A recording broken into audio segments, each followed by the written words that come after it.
Good evening, all delegates. On behalf of Zydus, it's a great pleasure for me to introduce Dr. Sampath Chandra, eminent ENT surgeon from Bangalore, whose area of interest are skull-based surgery, head and neck oncosurgery. And today, Dr. Sampath Rao will facilitate for today's discussion. So, for any queries you have from for the faculties, you can type in the chat box, to which can be addressed during or after the interactive session. So, Dr. Sampath, it's over to you, sir. Sure. So thank you, Team Zydus, Team Ian Tuned. It's a brilliant idea. You have a brilliant platform, and it's an honor, a privilege, and a pleasure to be moderating this August panel of leaders in ENT, I would say, and anesthesia from various parts of the world. And and this discussion on what we do in these times of COVID, what we call the COVID era, which I'm pretty sure is not going to go off soon. It's wishful thinking for all of us to think that this would get over in the next few weeks or months. I think it's going to be here for some time. So we need to know that firstly we need to accept that this is here to stay for some time, for a year or maybe even more, and we need to get up and do things accordingly. We need to change our lifestyles, our professional outlook, and a lot of things, and that's what we are going to do in the next hour and a half. So I have with me some brilliant minds and very senior ENT surgeons and anesthesiologists in this panel. So, so let me first begin by thanking our partners, Zydus and their divisions, Respicare and ENT, of course, is the platform on which the whole program is telecasted live. Apart from the Zoom links, I'm sure a lot of you are live here on Zoom with us, but this Zoom platform holds 1,000 people, and I'm quite optimistic that we would reach there, and probably even more. So for those of you who cannot Zoom in because you are late, you can always go to the Facebook platform and see the same webinar live, and you can join us there. So we have with us 5 panelists. I'm going to introduce each one of them individually in a while. And we have this agenda. So this is important. So we need to discuss some very important things. See, I myself am pretty keen to listen to what everybody has to say, my friends have to say, my co-panelists have to say, because I myself am looking forward to learning a lot from this panel here. So the agenda slide begins with the COVID updates. We're briefly going to cover the COVID stats with each one of us and the countries that we come from. We're going to listen to briefly to the COVID stories, I would say, and then we go on to the role of screening, briefly talk about the technical aspects of screening and whether we're getting it right. Then we talk about elective surgery and how post the lockdown, and most countries have seen a lockdown, whether it's the right time for us to begin our clinical practice and our OPDs and theaters. So this is what we're going to do. And then we come to the core part of this presentation, that is, how do we go about organizing our OPDs and inpatients and our surgical theaters as we go ahead and do our ENT, skull-based, head and neck practice. And then we are briefly going to touch upon the future of clinical medical education, which I think is going to be webinars. So a lot of webinars are being conducted practically every day, and I think this is the way forward. And then we're going to talk about telemedicine and how this is the beginning of the end of office culture. So that's me. I come from a place called Bangalore. Bangalore is the capital of the state of Karnataka, which is down south in India. It's a beautiful state. We have a lot of things for those of you who want to come to visit us in Bangalore.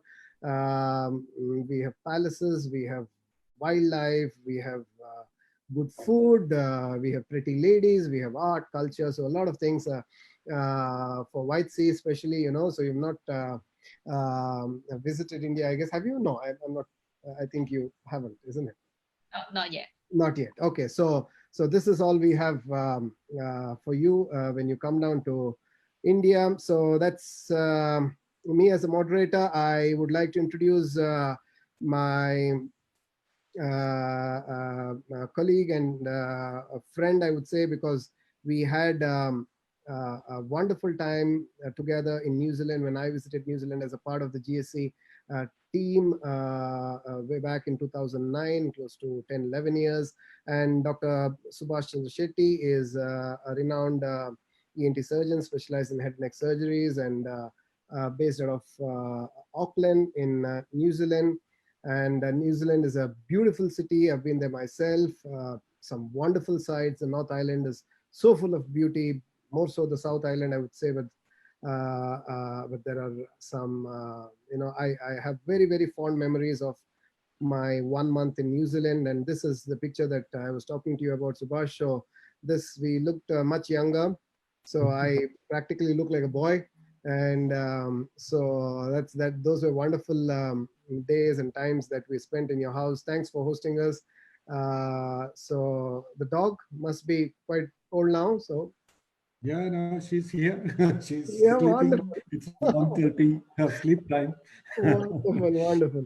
Yes, so let me tell you, Subhash is joining us bang in the middle of the darkest part of his night, because it's past 12 now, 1:30. Yes, so thanks, Subhash, again, great effort from you, and I really appreciate the fact that you're joining us this late. And also White Sea, I think it's quite late there. What's the time, White Sea, at your end? It's at 9:30. 9:30. Okay, a little sane, but it's quite insane for Subhash. Yeah, so thank you, Subhash, for joining us. Arun, again, is a great friend, and we met for the first time at Sheffield. So this is the place where he practices up north in one of the most beautiful parts of UK, I would say. Lanarkshire in Scotland, with all the sights and the mysteries, with the Loch Ness Monster mystery, and of course the whiskey, so it can't get better than Scotland for all the wonderful drinks that they serve there. So this is the picture of us together in Sheffield. It was one wonderful program. That was the last time we met. Great smiles, as you see here. We spent about 3 or 4 days together. It was great. Thank you, Arun, once again for joining us. And what time is it in UK? It's only 2:30 in the afternoon. 2:30. Okay. Yeah. It's very, very good time here. Yes. Yeah. Subhash, you want to say something? No. Carry on, please. Yeah, sorry. Okay, not a problem. So I think Arun and Subhash know each other quite well as well. So, yeah, so we do. Yes, of course. And White Sea is the charm of this program. So White Sea is the deputy chief for the division of otology and neurotology, and she has a brilliant department in the University of Hong Kong, and she works at the ENT department in the Prince of Wales Hospital in Hong Kong, and that's her brilliant setup. It's huge. Yeah, White Sea. I've not been there, but it's huge. It's a dream. Wonderful. So Residential and not hospital. That was what? The backgrounds are residential areas. Oh, I see. Okay, right, brilliant. So that's where she works, and that's where Hong Kong is. I've been there, and it's a beautiful place. Those are the statistics there that's provided by White Sea. It's a population of 7.4 million, 74 million, sorry. And the density is quite high, as you see. For a small place, that's quite a number of people living there, and that again adds on to the challenge of dealing with COVID in a cluster. So we're going to talk about that. That's Hong Kong. We all see close we were with China with that. Ah, the map. Yes, yes, that's the reason you're here. You know, we want to know what's happening in China, you know, and there's not much of information coming. So we want to hear a lot about what's happening there from you. Well, we actually being close, but we know the same information they release, you know. Yes. The thing is how close we were with China and where the COVID-19 started all with. Yes. And we have a really high density when compared to everywhere else in the country and in the world. So we will share how we deal with it. We still maintaining a low infection rate. Perfect. Perfect. We look forward to hearing from you about what happened there. So that's us back at the Grupo. Wonderful times and great memories. So we must catch up again soon, White Sea. And Puya is from Italy. He's a brother, great friend, and one of the finest men I've met. Italy, I don't need to, show a slide on Italy. It's everybody's dream, fantasy. It's such a beautiful country.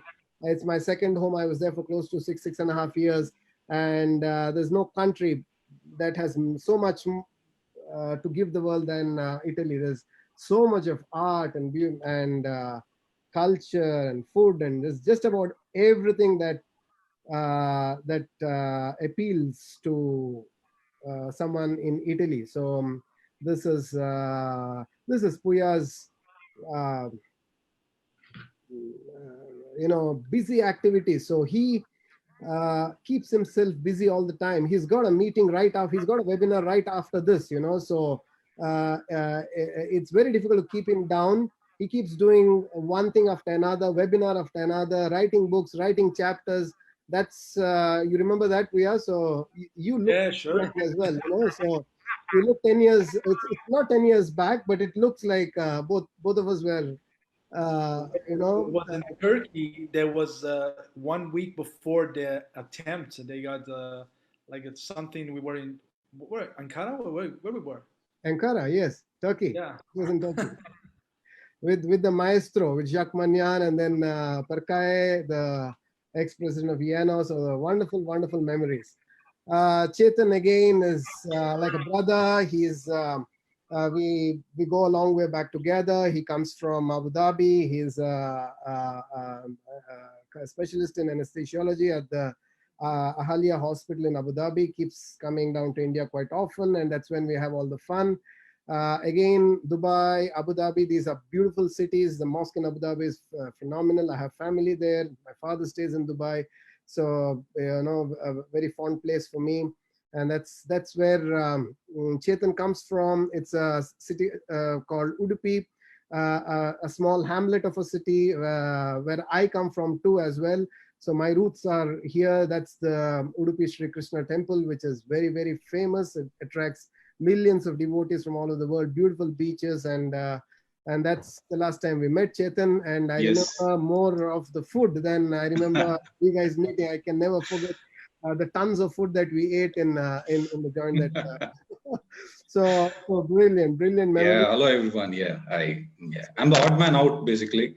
Yes, Chethan is an anesthesiologist. Now, there's a reason. So if I finished, yes. So I've finished introducing. There's a reason for having this panel here. If you see, we have ENT surgeons, and then we have an anesthesiologist.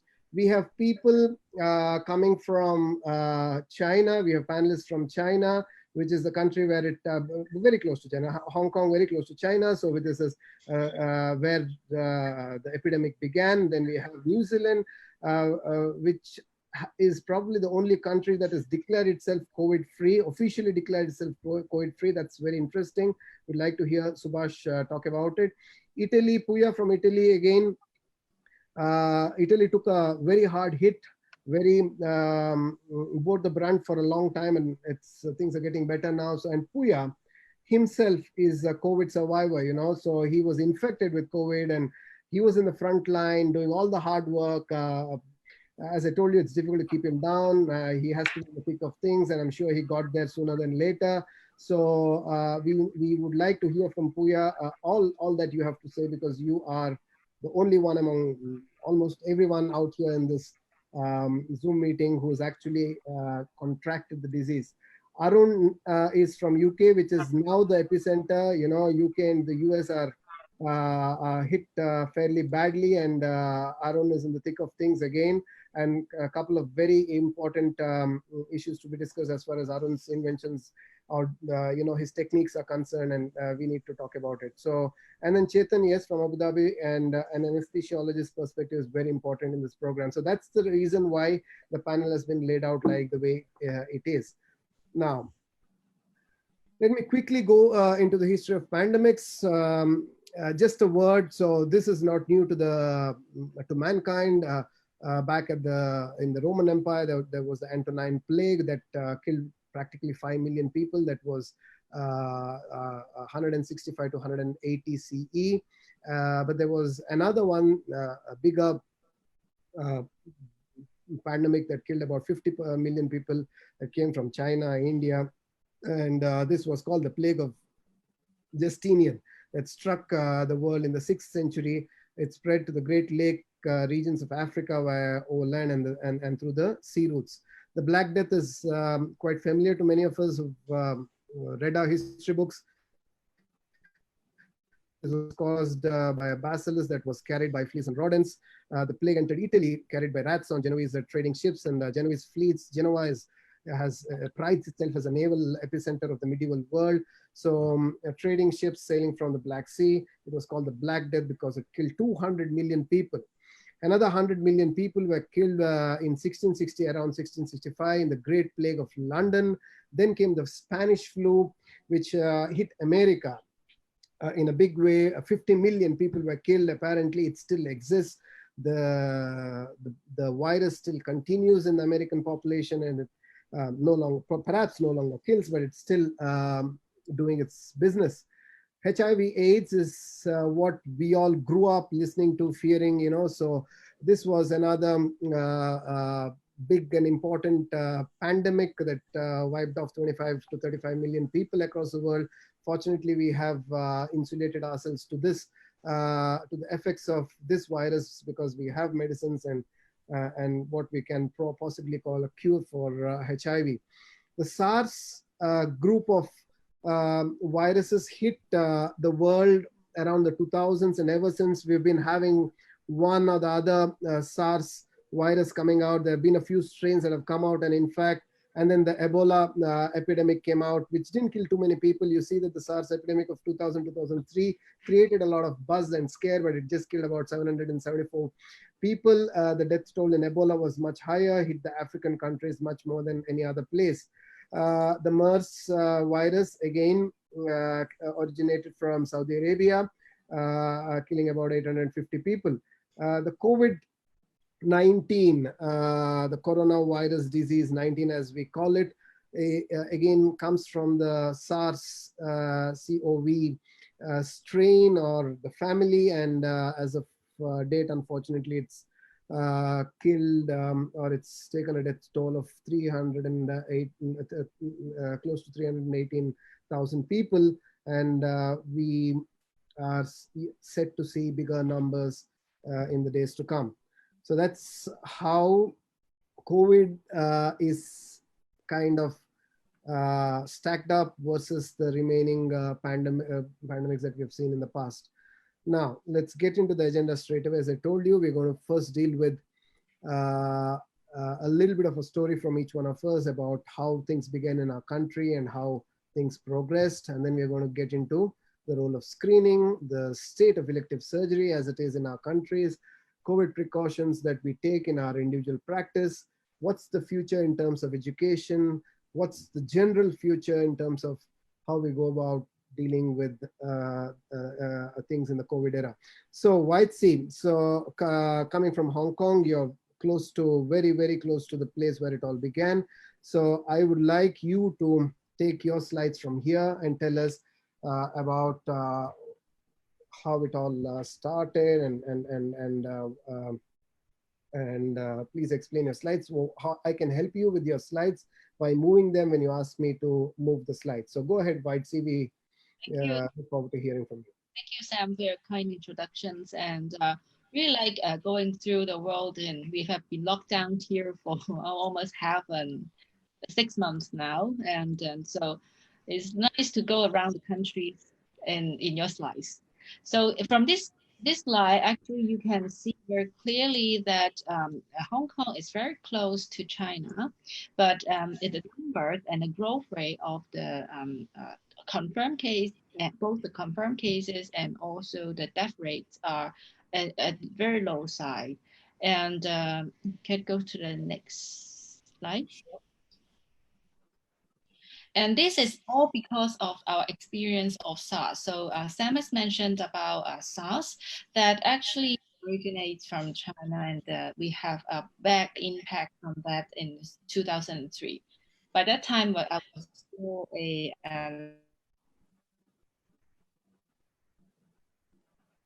and before then, actually, we do not only on the infectious disease.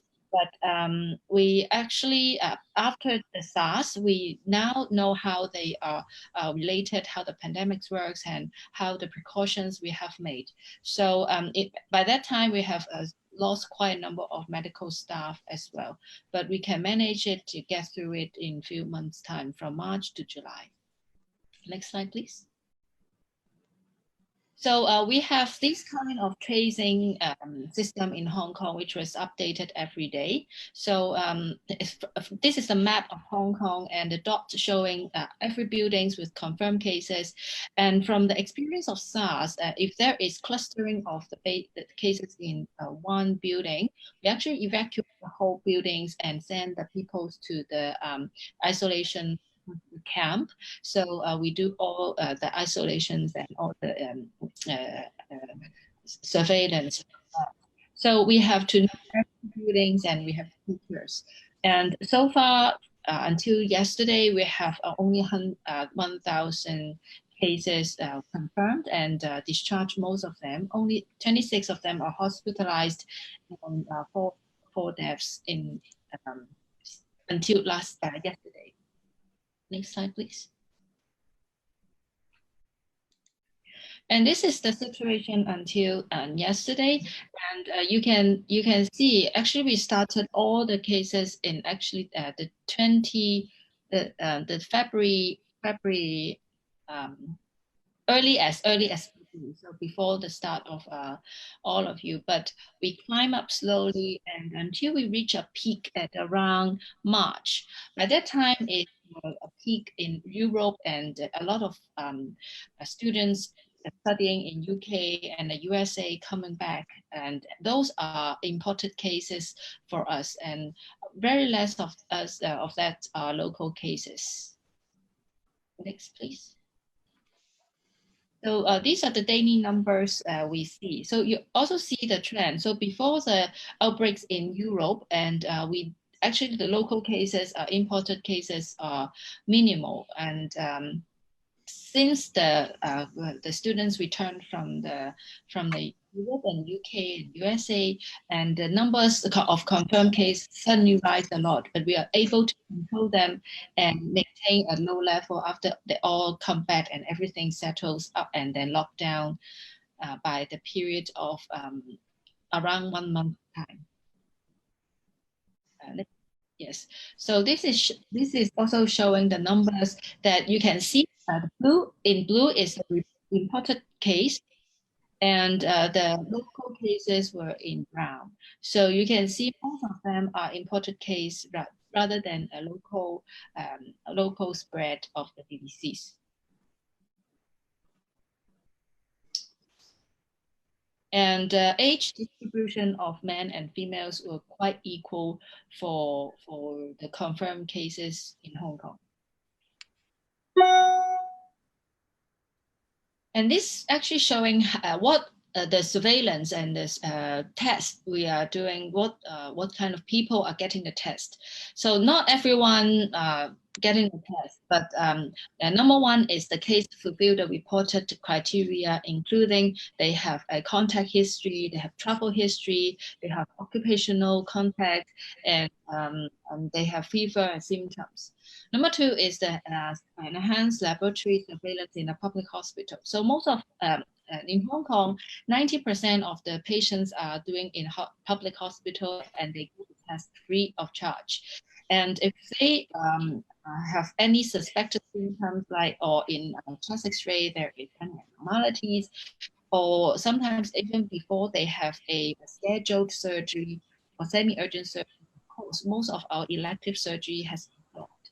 But those of them will be getting tested before they have to be isolated, get tested before we actually can confirm whether he's a case or not. There are also, if there were patients asymptomatics and they were worried about if they got a COVID infection, they can always go to the A&E departments and general outpatient clinics to get the test. And some private hospitals, dedicated clinics are available for diagnosis, but they have a really small number of that. And medical surveillance and contact tracing, especially for those imported case. So if they have a contact case, a confirmed case, and a contact history of those confirmed cases, then we will do the contact tracing. So you can see in the table below, so they have some clustering of the disease. So we group them, and these are diagnosed by mainly the contact tracing. And like the people have a hot pot dinner.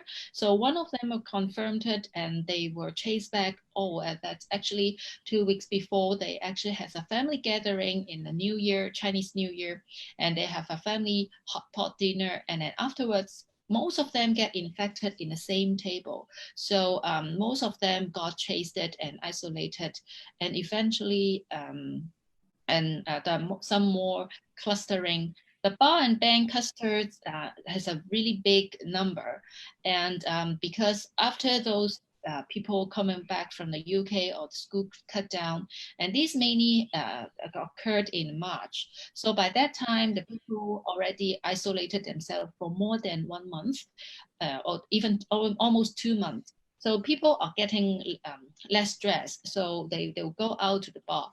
Since then, the government actually has closed down all the bars activities, restaurant activities, and the cases seems to be dropped.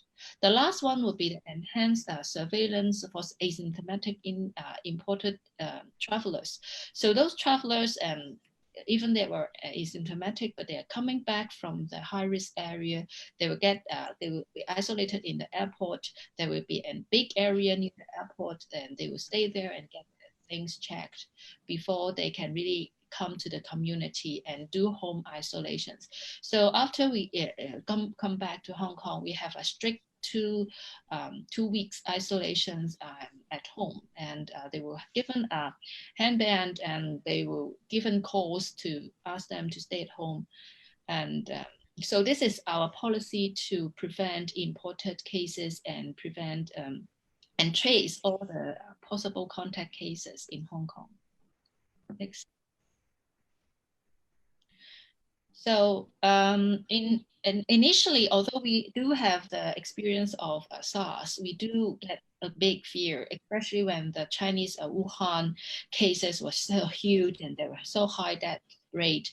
And after the first, this is the pictures taken after the first confirmed cases in Hong Kong. We are so feared that we clear up everything in the supermarkets, and we really asked the government to close the border. And actually there are 3 borders directly connecting to China, and they can also come here by flight through the airports. We strictly request the governments to close all the borders immediately. But of course, they have some political, social issues that they gradually close down the borders.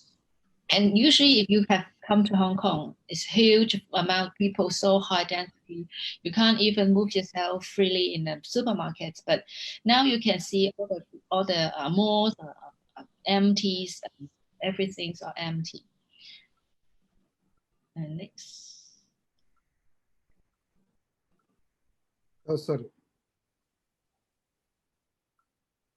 So we close down our borders, and of course we close down our schools. And kids need to wear masks. Everyone need to wear masks, and when you went to go out, everyone got a mask on our face. So we have a surgical mask. Like this is my kid and my husband.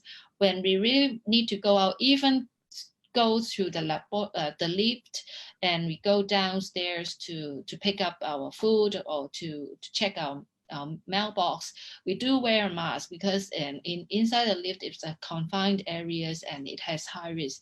Hand hygiene very important, and since then actually the school closed and everyone has an education at home, and they have a lot of Zoom lectures or online lectures given by the school. And at home, actually, we are quite strict. And so we have strict areas. At home, we call it dirty zone, that when we come back from hospitals and we go to the dirty zone, clean our hands, clean our foot, everything, put down our t-shirts, and then we get washed and get changed, and then we have our family time. Next. And so all of us actually knows that we do not have enough protections and do not have enough PPEs if there is a huge outbreak. So we actually had just at the very beginning of the event, we do have a strike, and we have to ask the government do not put our medical staff at risk. We have really closed down the borders, and we are not sacrificing ourselves, because some of quite a number of medical staff died because of SARS. So we do not want that happen. So unfortunately, and very fortunately in Hong Kong, there's no medical staff has a mortality in the medical staffs. Brilliant. Okay, right. Thanks, White Sea. We'll that was quite a elaborate description of what happened during your with the COVID situation in your country. Thanks again. So I'll move on to Puya. Puya, so these are your slides. So you can go through them, and as I did with White Sea, I'll move the slides whenever you want me to move. These are just a minute. Right. Just a minute. Let me make sure that they don't go on. Okay. Anyway, not a problem. I'll do that later. It's just 3 slides. Fine. Yeah. Thank you, Sampath, and thank you for the organization for having me here. As you already said, I don't have that much time, so I think that in 20 minutes or 15 minutes I have to leave the discussion. So I will be brief. This is the situation that happened to us from 25th of February and then spread in last 3 weeks, I guess, from the north area of Italy to the whole Italian community. So this is the situation that what happened was in 3 weeks due to not a consistent lockdown of the borders, the spread of the virus came huge. Different region adopted different techniques to prevent the situation. What happened was, in fact, that 2 different regions that was close one to each other, Lombardia and Veneto, adopted a different technique to prevent the spreading of disease. In fact, in order to address a better lockdown of Veneto, which is a close region to Lombardia, adopted a completely different behavior, and they was obviously in search of the virus, and they started suddenly to do a nasopharyngeal swab and all the patients, and that's why there was completely changing of the behavior and unfortunately the death of the patients was completely different in the area. So the situation by yesterday was about 5 million of people infected. Can you switch next slide, please? Yesterday, worldwide, 5 million deaths, confirmed cases, and 328,000 of deaths. And in Italy, next slide, please. And in Italy, as you can see from the next slides, we have confirmed 227,000 cases and 32,000 of global deaths. So now, as you can see on the paragraph on the daily cases, it's dropping down. They're very pretty good, but we still having like 200, 300, 400 deaths per day. So what happened? We are still counting the people that was in the lockdown since the 4th of May. We began it for the second phase, and the phase 2 means that the borders still closed between the region, and but the reopening of the facilities and the works are getting getting opened very fast. And now what we faced was that even if a small amount of patients still getting infected, we are not closing the borders. So next week we are probably going to reopen the borders from different region if the amount of the patients or the of the people that got infected are pretty the same. What does that mean? If my region, which is Umbria, has the similar rates of infection of a border region, which is close to mine, which is Market, for example, we can reopen the borders. If my region is close to Tuscany, which still has a huge amount of deaths, we cannot cross that border. So even in Italy, we're still in lockdown between borders. What happened, I think that we have to assume that places like Brazil that are getting very bad right now, they're facing the huge emergency. We have to think about those places. And I do think that it's the pandemic things is going on worldwide. We have to think globally, not like one place. So in order to reopen the border from different states, we have to think about reopening safely. And I think that few things that we have to think when we are reopening the whole activities. Sampath, can I ask you if I can talk about my... It's on my mind as well. So I'm just going to quickly take you to your section, to your slides next. That's here. So in order to tell you what happened in Italy, I will tell you what my story was. Yeah, these are your slides again. These are your slides. I mean, you can finish all of your slides. Yeah, what happened to me was on the 12th of March, I suddenly became I had a loss of smell and taste, so I was aware about what happened to me. And then the problem was that during that time, WHO and the other guidelines wasn't reporting loss of smell and taste, so I wasn't a candidate for having a nasal swab. But I was worried about my situation. I started to cover myself because I wasn't allowed to leave my work. So I started to cover myself, social distancing, try to put myself in a situation to avoid other spreading of myself, of my virus, because I was aware about that. So I decided after 2 or 3 days to have a blood test, and the blood test was completely changed. Eosinophil count, PCR, D-dimer, and stuff like that. So then I finally got a swab, and that confirmed my situation that was a positive. At that time, not every state was aware about loss of smell, even in some cases in China and in Iran, but no ENT surgeon was at that time affected by the disease. And I sent an email worldwide from my association telling my friends and the societies that you might face this emergency, you might face those situations. What I got was a loss of smell, then I got fever, then I got cough, so pneumonia, typical pneumonia and stuff like that. So as you can see from these slides, this is the Italian Society of Otolaryngology. After a while, we developed some kind of flow chart. The first slide in green is how to access for a simple visit.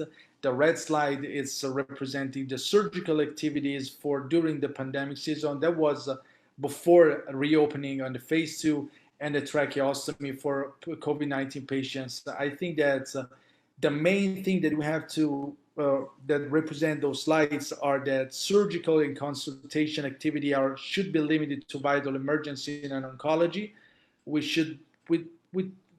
I think that we can a little bit change this sentence, however, by now. And about those guidelines from the Italian Society, a block room is dedicated for SARS-CoV-2 points. we decided also to have or build a crisis unit and the screening of patients before surgery. This is recommended. What we are recommended by now to reopening the surgical activity, even if for elective surgery, we put patients for nasal swab 2 days prior of surgery, then the days of surgery. If for patients that are having positive swab, we're recommending CT scan, chest CT scan. If I interrupt you, Puya, I just want this to be clarified. So you take a swab 2 days before the patient actually comes to the hospital, right? Yes, we have patients at home doing a nasal swab. We assume that the patient should be in quarantine or stay at home 2 days prior to surgery, and the patients should stay 2 days at home and avoid other contact with other people, because otherwise everything will be just unnecessary, not necessary. The days in which he will have the surgery, we will have another swab, and if everything is going to be fine, the patients will be allowed to have surgery. And if the patient is allowed to have surgery, there's a specific way and to be able to get from the hospital and to reach to the OR. We will drop with that way, a huge possibility to get a reinfection during the home to the hospital, and from the hospital into the OR. And we will drop a lot the possibility of any kind of infection. When we are in the OR, there's specific flow chart that we have to use. We always have to use FFP2, not FFP3. We have to use PPE, of course, everything that I think that worldwide right now is getting the same. But we also recently published last week some guidelines for skull-based procedures and for sinonasal patients. I sent you the slides, right? You can find it on. That's the paper. It's not this one. It's this one. This was our recommendation from. I've been a part of this IFOS group for a systematic review for sinus and anterior skull-based surgery during this 19 pandemic. We always recommendation for before hospitalization, intraoperative room, protective personal equipment, and for technical specificities and post-operative visits. That's the issue. The post-operative management of patients and selection of patients should be mandatory, because if we put a cancer patient, the patient will be, his body will have some kind of depression for his immune response. So we are putting a patient in a position where he will not be able to reach the hospital for a future consultation. So we have to think and imagine that future consultations will be telemedicine or will be, web-based consultation. But what about debridements of sinonasal cavities? What about patients that should be treated for cancer of the nose and sinuses? Those patients should be treated as well. So in order to do it, you have to take in consideration the age of the patients, morbidity of the patients, and also facilities of the patient. Because if the patient is coming, you've been for the group pathological for a while, there are patients coming from you from a different region. Those patients cannot be treated anymore. We cannot allow people to travel from 400 to 500 kilometers far away. So those patients cannot be treated. And not all the patients can be treated from different center. Even in Italy, Italian community is not, not all the hospitals are allowed or have the capability to treat those patients. So that's the big issue that we are facing right now. And in order if I may just interrupt you, So you're telling me that different hospitals in different zones of Italy are not allowed to refer patients at this point of time between each other? We are recommending that possibly cancer patient, that mean advanced uh, patients suffering from cancer diseases. I can tell from my opinion for our guidelines on sinuses and skull-based procedures, of course, and for the Italian community, those patients, severe patient, will be treated. Uh, the problem is that how we can take care of those patients after the surgical procedure that will stay for 3-4 days, that will dismiss discharge, but those patients should come for a post-operative management. Some of those patients cannot be treated. If we schedule a procedure for a patient that is living 400 kilometers far away, those patients are not candidate right now to move from a region to another region, because after that we cannot take care of those patients. So then we have to manage the post-operative care with those patients in the same region. So we also have to take care of the capability to interact with our colleagues from the other region, but they should be able to take care of this patient. And what if those colleagues are not, trained to take care of those patients? So selection is mandatory by now.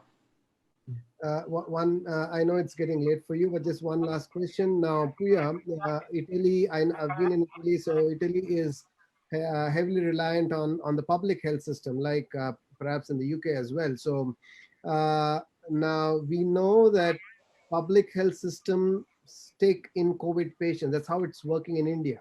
The government centers, the public centers are the ones which are now, right now, at least in India, dealing with the COVID patients. The private centers are not in the front line, I would say. So, but in Italy, since a lot of the system is public, how would you manage a cancer patient, for instance, with a COVID patient in another ward? Are these segregated? Because we had one conversation, I remember, where you said, Sampath, it's important that you guys segregate your COVID patients from the other from other patients, because that's where the maximum cross infection happens. We have special hospital, dedicated hospital for COVID-19 patients. In my region, in Uber region, right now we don't have any cases hospitalized for a specific COVID-19 problem. All those patients has been discharged, fortunately. During at that time, what we had was taking the private hospital working with us to be able to share and try to disseminate different specialties all around. For example, a big hospital will be rescheduled for different hospitals, and even for private hospital, those are allowed to facilitate the surgical procedure that has been previously scheduled in that hospital. So one COVID hospital dedicated for patient that's suffering from COVID-19, but surgical procedure are not allowed in that place. So any patients that has been declared COVID-19 patient but has to do surgical procedure, in those cases, another hospital will be allowed to proceed with those dedicated operative rooms. The main hospital wasn't able to proceed to do operation on those patients. Okay.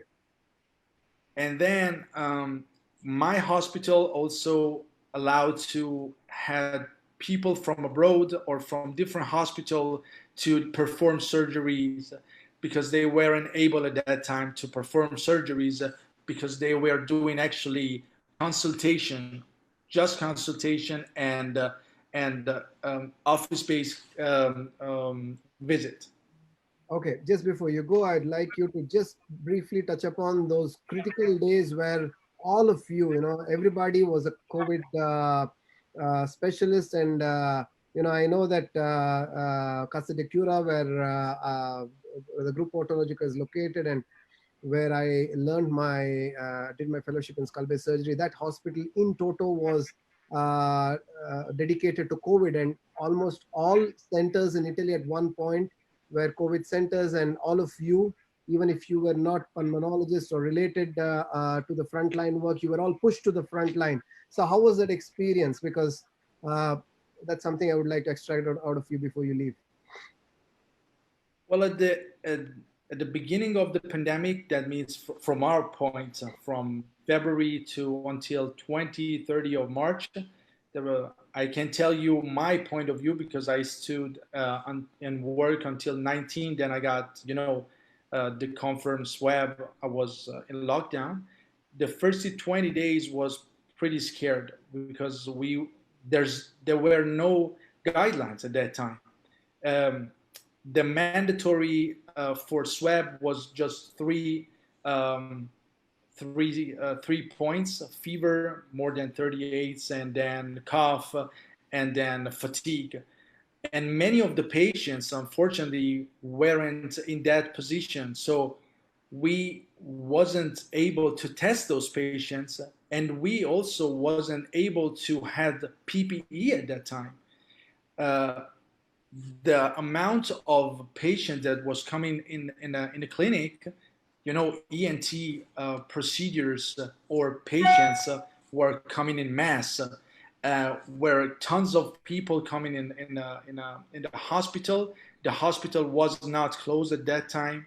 We were facing people coming, and also some of the patients wasn't tested. So the highest number that we faced between the 1st March and 20 of March was probably COVID-19 patients, and those patients wasn't able to be tested even, and we were just able to tell them you had to stay in quarantine. So many people were at that time, hungry, or mad at us because we weren't able to tell them you have to stay home because you're probably infected. They were mad, and at the same time weren't able to stay at home. After 18 of March, the lockdown completely shut down the Italian community. Before that, we were able to, travel around and spread the disease. Okay, so yeah. But fortunately, after 4th of May, the WHO recognized loss of smell and taste as one of the symptoms. So my fatigue finally got to a point that is approved worldwide. Of course. Yeah. So for those of you listening to us, one of the first few doctors who identified loss of smell and loss of taste as one of the first symptoms in a otherwise asymptomatic patient was Dr. Puya Dehgani, who's here with us, and his battles in the front line was what led him to contract the disease, and he's come out of it, and so things went well for him. So thanks, Puya. So I know you'll have to leave. You have another webinar. Yeah, I'm really sorry. So thank you, Sampath, and thank you. I hope that everyone will have a great meeting. I will see that. So goodbye, Chang. Goodbye, Iyer. Goodbye, all the best, Puya. Stay safe. See you very soon. Thank you so much.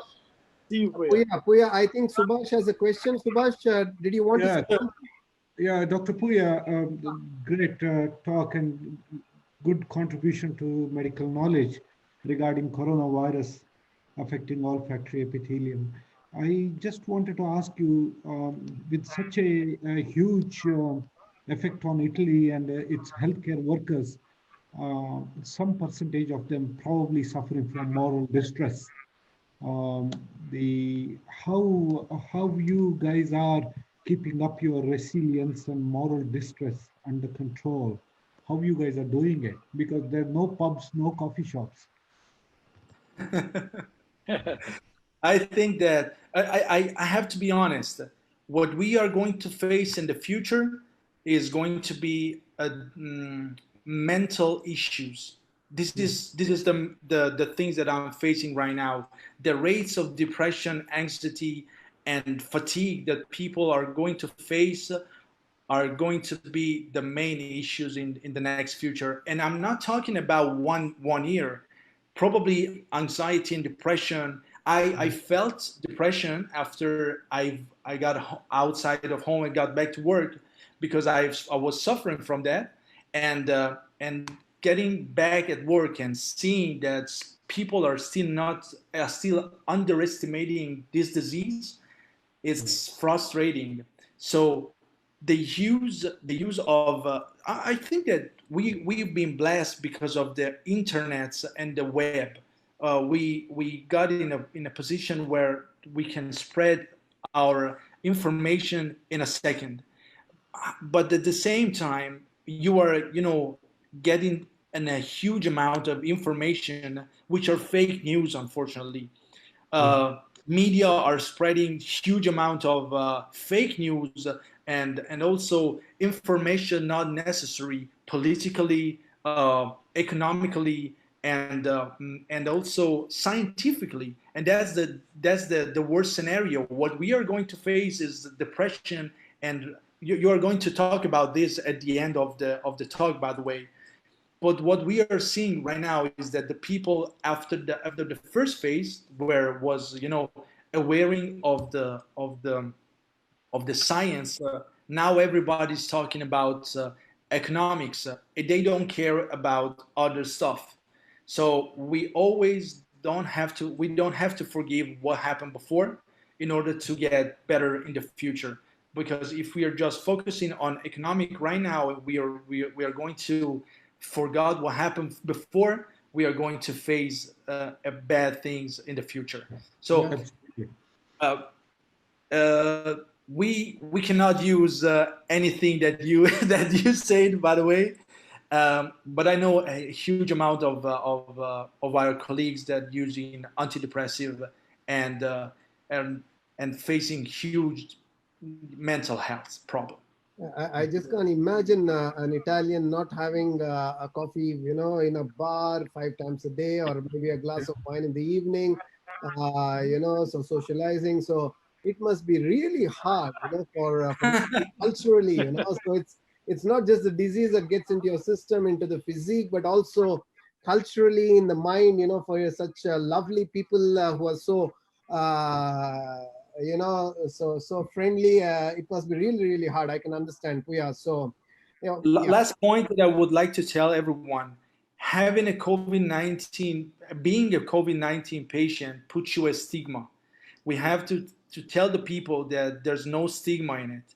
You don't have to be scared. That you have to tell the people that you've been affected, because if you just recognize that you've been affected, you might, tell the people, don't get in close in contact to me, or I have to stay in quarantine, and I'm not afraid of my situation. That will put the people in a position, privacy and stuff like that. Health come first. If you admitting that you're suffering from something, and then you might recover very well, you put others in a position to be aware about that and take responsibility for your situation and other situation. Perfect. Perfect. Thanks a lot. Well put it, Puya. Yeah, that's fantastic. Yeah. Thank you so much, everyone. I have to go. I have to leave. Love you all. Thank you. Same here. Love you too. Thanks. All the best. Take care. Stay safe. Ciao, ciao. Bye. Okay, Sarun, we'll take this forward with you leading us from here. So these are your slides. Would you like to say something? Yes. So first of all, Sampath, thank you very much for inviting me to this very interesting discussion. I feel very honored, and I see many friends as well, Subhash and Vaitsi, and yourself, obviously. So it almost feels like a friendly discussion among a group of friends, like I said yesterday. So as you know, we are actually in the UK, we are in the middle of a pandemic, and we are not sure whether the worst is over or not. And we have been in lockdown since the middle of March. And what was happening was, initially what happens is the end of December, during Christmas time, is you started seeing all these biblical scenes of lockdown and things happening in China. And it's almost like another world. And nobody would believe that these are all real. And, we didn't know what was going on. So I don't think the rest of the world as a whole took any notice of these things. And the flights continued and everything was continuing as if there's nothing happening. Then what happened is in January, people were getting desperate in other parts of China, and slowly there was a bit of a panic. But even in February, nothing was happening. I was invited to a wonderful meeting in Sri Lanka. So I went to India on 14th of February. I know the date exactly because Valentine's Day, and we had to spend it in the airport. So at that time, there was, when I went to the airport and all, there's no checks being done and nothing was happening. When I landed in India, no checks, nobody asked any questions, and I was waved through. And I saw people wearing masks here and there very rarely. But I got back here on the 24th of February, and then gradually people started panicking, and we started seeing the the worst images coming from Italy. And that actually was a wake-up call for the UK. And we knew that it is coming and it's not going to be long. So the first experience that we had in our department was one of our junior doctors. He went to see another expert to operate in Liverpool, and he came back. What he didn't know was the other expert went to Italy for skiing, and he just returned, and there was no problem, and he was absolutely fine. So he went to operate, and within a few days, we got a message saying that the other surgeon is now COVID positive, and so our trainee had to do testing, and in the middle of that, he came to our department as well. So everybody had to get testing. He was tested positive, the trainee, but there are 5 other doctors. Some of them are symptomatic, but this is where the flaw comes with the testing. They were all tested negative, even though they had cough and the symptoms. So the test was negative, and but that was the first wake-up call. But you can see that in the graph, there's not many things happening in the first 2 weeks of March, but we knew that things were coming. So I did my last full day of operating on 17th of March. I did the entire day of operating, and with no PPE or nothing, mastoids, and I was happily doing everything, and with a lot of aerosol generation. And then, but within 2 days, we went to lockdown. But I was asked to do the clinics for 2 more days. What I didn't know at that time was ENT surgeons were actually in the forefront of all of these things, and we are actually going to bear the brunt because we are doing aerosol generating procedures and flexible endoscopies, and we don't even know that this is a problem because the virus harbors in the nose and the nasopharynx. And even if the patient is not coughing, if you are doing an endoscopy, you know that you're going to ask him to speak, and so that to check the vocal cords. When you do that, even the speech can actually produce aerosolization. That is the research that we know now. So luckily what happened is, our department took action, and on 18th of March, we decided to stop all elective operating, and the clinic stopped the next day as well. But you can see from this graph that the deaths started happening very slowly, but we were told that we were 2 weeks before Italy, behind Italy. That was the truth. So it's kept on increasing, and the worst day was somewhere here when quite a lot of people, got infected, and there was a lot of problem. But you can see that the total deaths is now more than 35,000. And the problem is now UK has got the biggest death rate in whole of Europe. And it's confirmed cases. England has had the maximum, and Scotland, we had the population of Scotland is only 5.5 million, less than that of Hong Kong, I think, but in a huge area. So our death rate is not that as much as in London, for example. But the problem here is that we noticed that some of the deaths were happening in care homes. I don't know about whether you guys know here. There are care homes, and that's basically for people with elderly people usually above the age of 80 with the dementia and who can't look after themselves, and whether their kids or somebody is not able to look after them. So they are very reluctantly, in Scotland at least, nobody goes to care home with any happiness. And they are full of people with dementia, and they are not able to look after. And the deaths were happening in quite a lot of in care homes as well. So you can see in the bottom, the death rate in England is, that is 2 days ago, 31,000. And in Scotland, 2,134. But now we started adding the deaths from the care homes as well, which is adding another dimension. And can I have the next slide, please? So you can see the death rates, the daily additional death rates from COVID.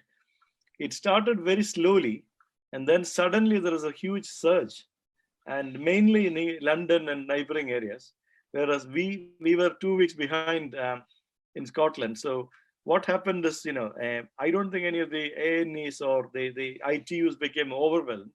We were able to do everybody who needed ITU care was admitted, but there is some of the, for example, people with other comorbidities who are dementia and over the age of 80, they decided not to. If you decide not to do sort of resuscitate, then they are not going to be admitted to the hospital essentially, because we are not going to do anything. So the death rates are gradually coming down, but I don't think it is the end of the story. But you can see, if you look at this graph from the right-hand side, the death rate follows a specific pattern, okay? The problem here is that there is nothing happening up until you reach 50, and then gradually it's increasing. And after the age of 80, it is a huge hit. And the chart shows that the men has got a higher death rate than the women. The yellow is the men, and the dark blue is the women. And you can see a light blue column as well. I was not sure why that was, but it just means that the sex has not been recorded, or in the UK you don't have to declare what you are by legality. So it's just because that has not been declared. So the problem, the take-home story is that don't be complacent just because it is all happening somewhere and nothing is happening in your country. It doesn't mean that it's not going to come to you. And the similar population is the problem, and you are going to get quite inundated with this kind of problems.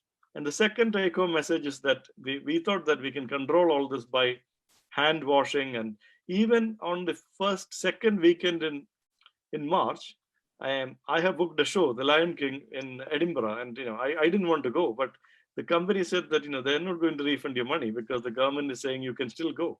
So reluctantly I went there, and I was terrified all of the time whether anybody is coughing, and that was the last outing we had. But I think the other lesson is that the PPE and the hand washing and the masks. I don't think in the UK the government has advised everybody should wear masks when you're going out, but in Scotland at least they have declared that if you are going to shops or where you cannot maintain the social distancing within 2 meters, it's almost impossible. Then you have to. It's better to wear a mask and make sure that you have the all the hand hygiene and all those things. So I will talk about the precautions for inpatient, outpatient when it comes to that. Is that okay, Sampath?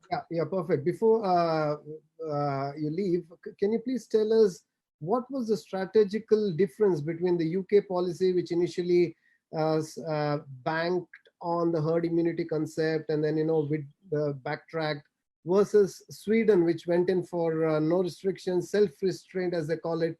But eventually, what I understand is that Sweden's death rate, the total death rate is still much higher than other countries when it comes to Sweden, even if the number of deaths are low. So what's your take on this, and what exactly happened there?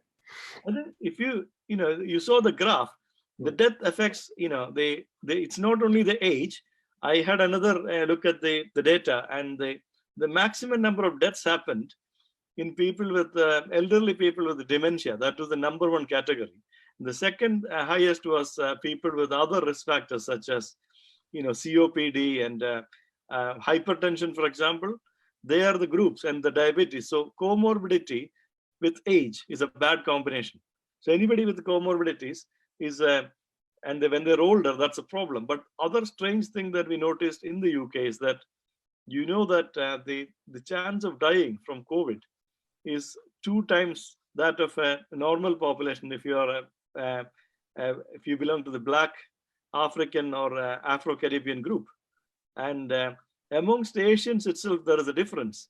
It's in the slides that is coming, but the deaths from COVID or severe infection is much higher if you belong to a Pakistani or Bangladeshi person as opposed to Indian. But of course, the Indians have got about 1.4 times more chance of dying when compared to the normal local population. We don't know what these differences are. I think, as you say, whether the reason why the lockdown is introduced is not to prevent the deaths, okay, not entirely. It is to prevent the situation where the patients are coming and you don't have hospital beds or ITU beds, and those people who could have been saved are not going to be saved because of lack of capacity in the hospitals. I'm pleased to say that that did not happen in the UK. You know that we created a brand new hospital in London with ITU facilities in one of the conference centers. Even in Glasgow, our conference center is now converted into a makeshift hospital with about 500 beds, but it has not been needed.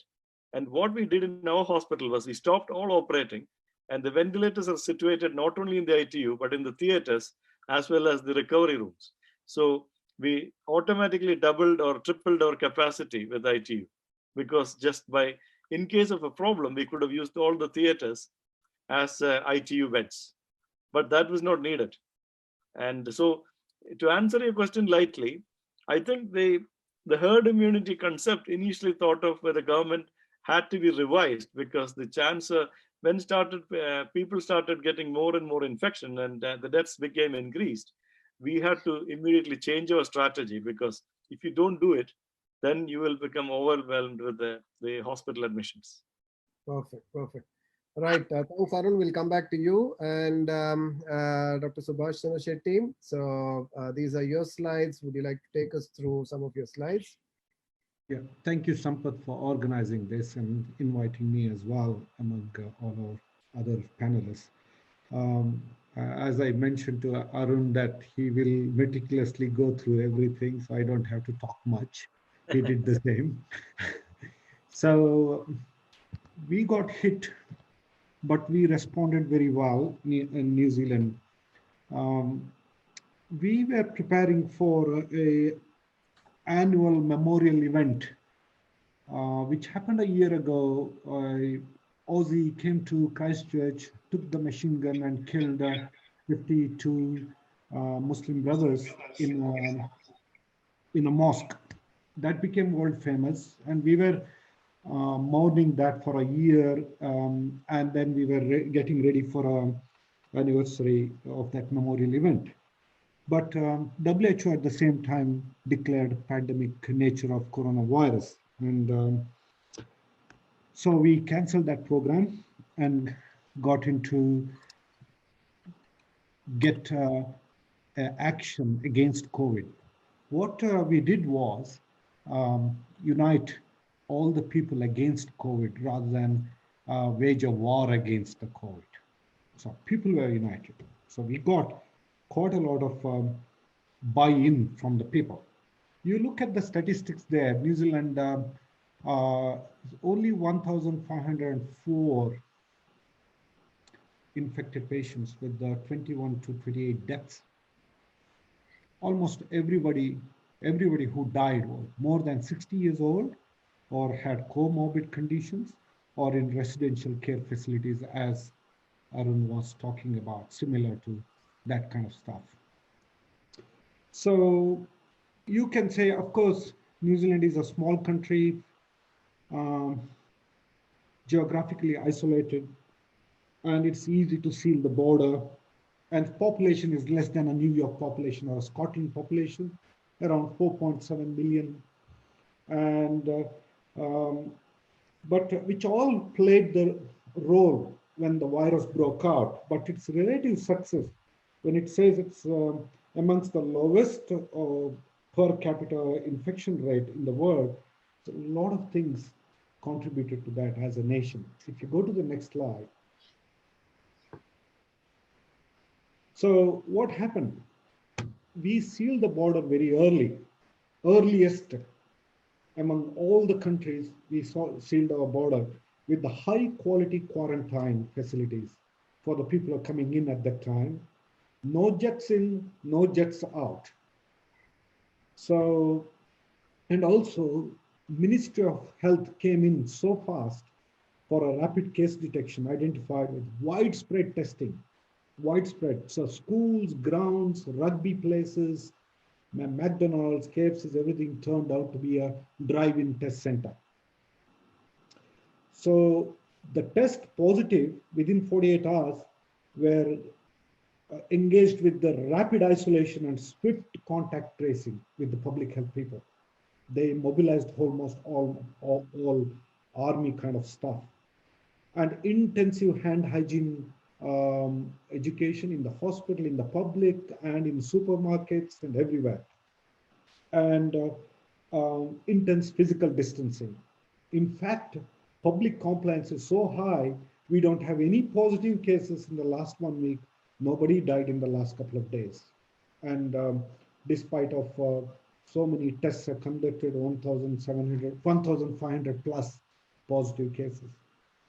But the most important success is this lady, the Prime Minister. She gave a very empathetic message along with the science. This Ashley Bloomfield, one of our public health doctor, he's the Director General of Medicine there. These two people fronted up to the public, to the press, every day at 1 o'clock. So we stopped our work, listened to this lady and listened to this doctor. When you listen to only politicians, it doesn't work. You need to bring in scientific people. That's what South Korea did. Only the scientific people spoke to people in television. However, this well-coordinated communication strategies, good testing, and the public health measures really turned the whole thing around for New Zealand, and also early sealing of the border. So I feel quite lucky to be here, because if it was hit very badly, our health resources are not enough to even to take 10% of care of those patients.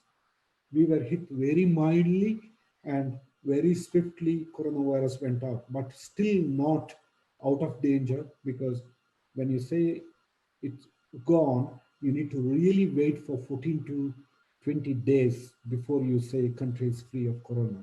And public health, people have put the public health in first, but New Zealand economy has really, really suffered, because economy is all because of the travel, tourism, and export and import, export market basically of agriculture and the farm products.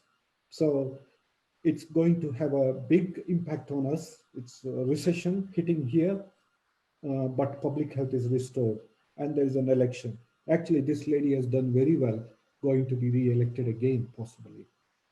That is the story from Down Under. Yeah, brilliant, Subhash. So I know that there is a huge Chinese immigrant population in New Zealand. I mean, very, very significant. So the lockdown in terms of shutting down the flights and all must have happened really early, much. And I think you guys acted much faster than many other countries, including Italy and many of the European countries, because the to and fro from China is quite frequent, if I'm not wrong. You're right. And New Zealand, that depends on all its exports, billions of dollars worth meat and milk and all the other products to China.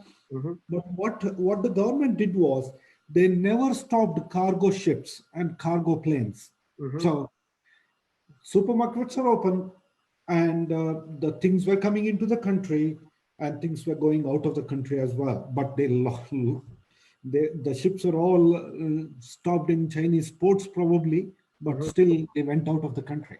Mm-hmm. So yeah. Brilliant. So have you technically, has the government officially declared the country COVID-free? I mean, you just mentioned that it's been 1 week since any new cases. No, we went on multiple levels. Level 4 to level 1. Level 4 is complete lockdown, which is you can't move around, you can't meet anyone, you have to have a physical distancing, you can't have anyone coming home, everything is closed. Only essential healthcare workers or essential workers can go and come about with the special permission. That's level 4. Now we are in level 2, which is we can go to the market, malls are open, we can go from region to region, and almost restaurants are with strict control actually, because the fine what they are imposing for non-compliance is very high. And also public here, their compliance is very high actually. Almost 90% of them followed what government was saying empathetically. That's why my slide shows, if you go back to one slide there, in the road, not this one, next slide, in the road, it says be kind and be safe. So empathetic message rather than punitive message went in and the people grabbed it. So. Thank you. We're going to come back to you in a while. So we're going to go ahead with Chethan, my dear friend from Abu Dhabi. So Chethan, tell us about what happened in the Middle East. I mean, you'll have to tell us the story of the whole of the Middle East, because you represent yes. The entire geographical territory, not just the UAE, but yes, primarily from your country. But what's the situation there? How did things turn out, and how are they shaping up? As you know, Dubai and Abu Dhabi airports are the busiest. So when the Chinese Lunar New Year celebrations were on, a lot of tourists traveled from China to all around the world, transiting through Dubai and Abu Dhabi. So that is the reason possibly we have a lot of cases now. UAE otherwise is a country where you have citizens from say 200 nationalities staying here together. So you have all sorts of people, like Subhash was saying, people from New Zealand are very compliant to all the instructions and all the advisories. So you have people from New Zealand, you have people from the subcontinent who may be compliant to some advisories, some of them who don't follow advisories. So you have varied kind of population. And with UAE, there is a particular thing, whether it's anything, any situation, they always try to be positive, and that's how the media is here as well. So when we had the first case here, maybe around 29th January, so you don't see many elaborate slides here because I don't want to go into the full details of how it shaped up, and I don't want to say anything negative because that is the UAE policy. So as of now, we have something around 25,000 confirmed cases and about 14,000 active. And the data is shared on day-to-day basis as to how many new cases have been declared and how many recoveries. So as of now, the recoveries are more than the number of cases, and UAE has been testing very, very elaborately, and the mission is to test almost every single citizen or resident staying in the UAE. So since we are testing a lot, we are getting a lot of new cases, but at the same time, the recoveries in UAE are getting better by each day. And as far as the rest of the Middle East is concerned, I think you won't get much of a data, like most of the data that comes out is pretty restricted.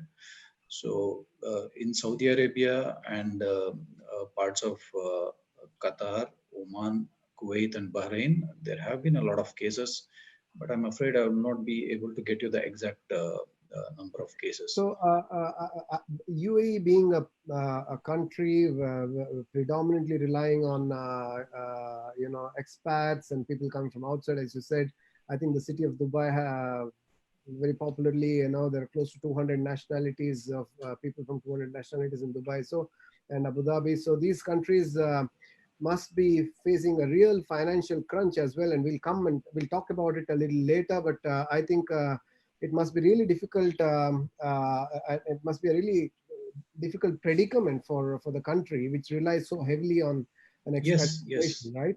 Very true, very true. Most of the income is from tourism and oil sector.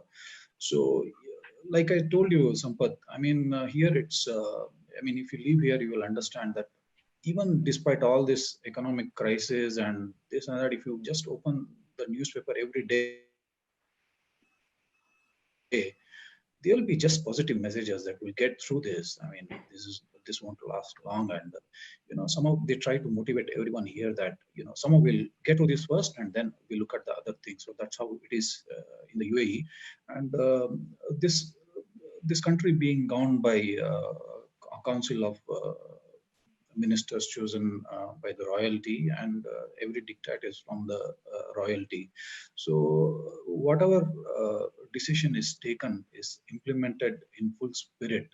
So that's how it is, Sampath. I mean, basically, we are now looking at getting through this right now, and there is a lot of support from the government in terms of like where I work. It's a very small hospital, and we don't have a resident intensivist. So what happens is, if we get cases and they get critical, there is online support on how to manage the cases. And as and when you have beds available in higher referral centers, these patients are referred. So the government makes sure that everybody is taken care of. And like Subhash was saying, the fines for any non-compliance to any of the directions is very huge. I mean, it runs in lakhs of rupees for a single non-compliance. So people are very careful, and there is a partial lockdown here, and people do follow that. And slowly, I think we are getting a grip of the situation, and the skies have opened up because there are a lot of expats staying in other countries who want to come back here. So as and when more people come in, we may have a lot of more positive cases. So it's a very dynamic situation. We can't say which way it will go. But surely, like I told you, that there's a lot of positivity in whatever happens, and the government tries to be as supportive as possible. UAE is completely on the other end of the spectrum when it comes to public health care. A lot of hospitals are private, and in comparison with the country like, let's say, UK or Italy, how do you manage? I mean, are there dedicated hospitals? Are private hospitals asked to give beds off to? Most of the hospitals here are private hospitals. The government hospitals are very less in number, and in the hospitals also you have varied levels. Like ours is a very small hospital, which has a intensive care unit manned by anesthetists and physicians, and you have referral centers which are very well equipped. Initially, there were a few hospitals which were marked as COVID hospitals, but now there are so many cases that almost every hospital, has to take in a lot of COVID patients. And like I told you, there is expertise available online for consultation. And if there are critical cases, we try to transfer them as soon as possible to better centers. So, and the government also. It could be private centers as well. It could be one of the yes. one of the bigger private hospitals also, isn't it? Yes. And the government has set up field hospitals to, cater for those mild and asymptomatic cases who need to be quarantined. So they're trying to do their best. Okay, perfect. Okay, so thank you. We'll come to you later, Chethan. So I'll go through my slides. So the situation in India is a little bit of everything that all of you have said. We are fairly okay. I wouldn't say, we are somewhere in the middle of the spectrum. We began slowly, but I think the peak is in our phase now. We have had 100,000 cases, 118,000 cases, and about 3,500 deaths. If you look at the overall positivity rate, now that's 3.8%, which is very low. Now, testing in India, there's a lot of debate regarding testing in India, and a lot of Western media attributed the low death rates in India and the low case load in India to low levels of testing, which is true. But then we also know that a lot of countries in the West as well did not test everybody. So we we had a lockdown that was put into place very early, fairly early, I would say. I'm not sure as early as New Zealand, but fairly early, much before the European countries. And now what that did was that it helped us buy time. India is a huge country, one of the most populated countries after China, 1.35 billion people. So whatever you do would fall short. You know, the government would have been in a no-win situation right from the beginning of the pandemic. So I think, you know, if I were to study the government's mind, I would say that they initiated the lockdown much before a lot of countries expected India to, or many of us would have expected the country to go for a lockdown, only because the government wanted to buy time to do anything. You know, so to build up more testing centers, to formulate a policy. So it was smart on the government's policy makers to initiate a lockdown and then think about what's going to happen. So with the lockdown in place, we are preventing the spread from happening, but at the same time, policymakers can sit and think and implement whatever they were thinking. So if you look at Bangalore, we have 276 cases, 140 deaths, fairly low for a city with a 12 to 15 million population. My state itself, we have about 1,625 cases, just about 41 deaths. But I can also say to some degree of certainty that this is probably also because we are not testing enough. Now in India, we have tested 2.5 million people, 25 lakhs for the Indian audiences who are watching us. That's a lot of people when compared to any other country. But then again, if you look at the rate of the testing per million, as they would call it, that's still very low at about 2,000 tests per million, which is much lower than many of the Western countries, which is badly affected by the pandemic, which stands at close to 5,000, between 5,000 and 6,000 tests per million. But when I did a webinar on COVID on the 1st of May, which was hosted by Ravi Sami from the US, and I was a panelist, this number was in the 400s. Now we have, during the interim, during the period of the lockdown, increased our testing capacity to close to 2,000 per million. And I'm sure we need to get to 5,000 to 6,000 to really study or know our numbers. You know, so I think that if India is declaring that it's got 100,000 cases or 150,000 cases with about 3,500 deaths, the numbers are much higher, possibly 3 to 4 times that number. And that wouldn't be surprising. Now, is India in phase 2 or 3? We really don't know. Now, when the government began with the lockdown, and the numbers were low when compared to a lot of Western countries, this was attributed to be a success with regard to the government policy. Now, different states are ruled by different political parties. Now, the government in the center doesn't rule all the states. A few of the states in India, many of the states in India, are ruled by the opposition as well. Now, this led to a kind of a competition, because the blame game goes on. When there's politics, the blame game goes on, whether it's COVID or whether it is anything else. So the states were pitched against each other. So when the states are pitched against each other, every state tries to show good numbers. Now,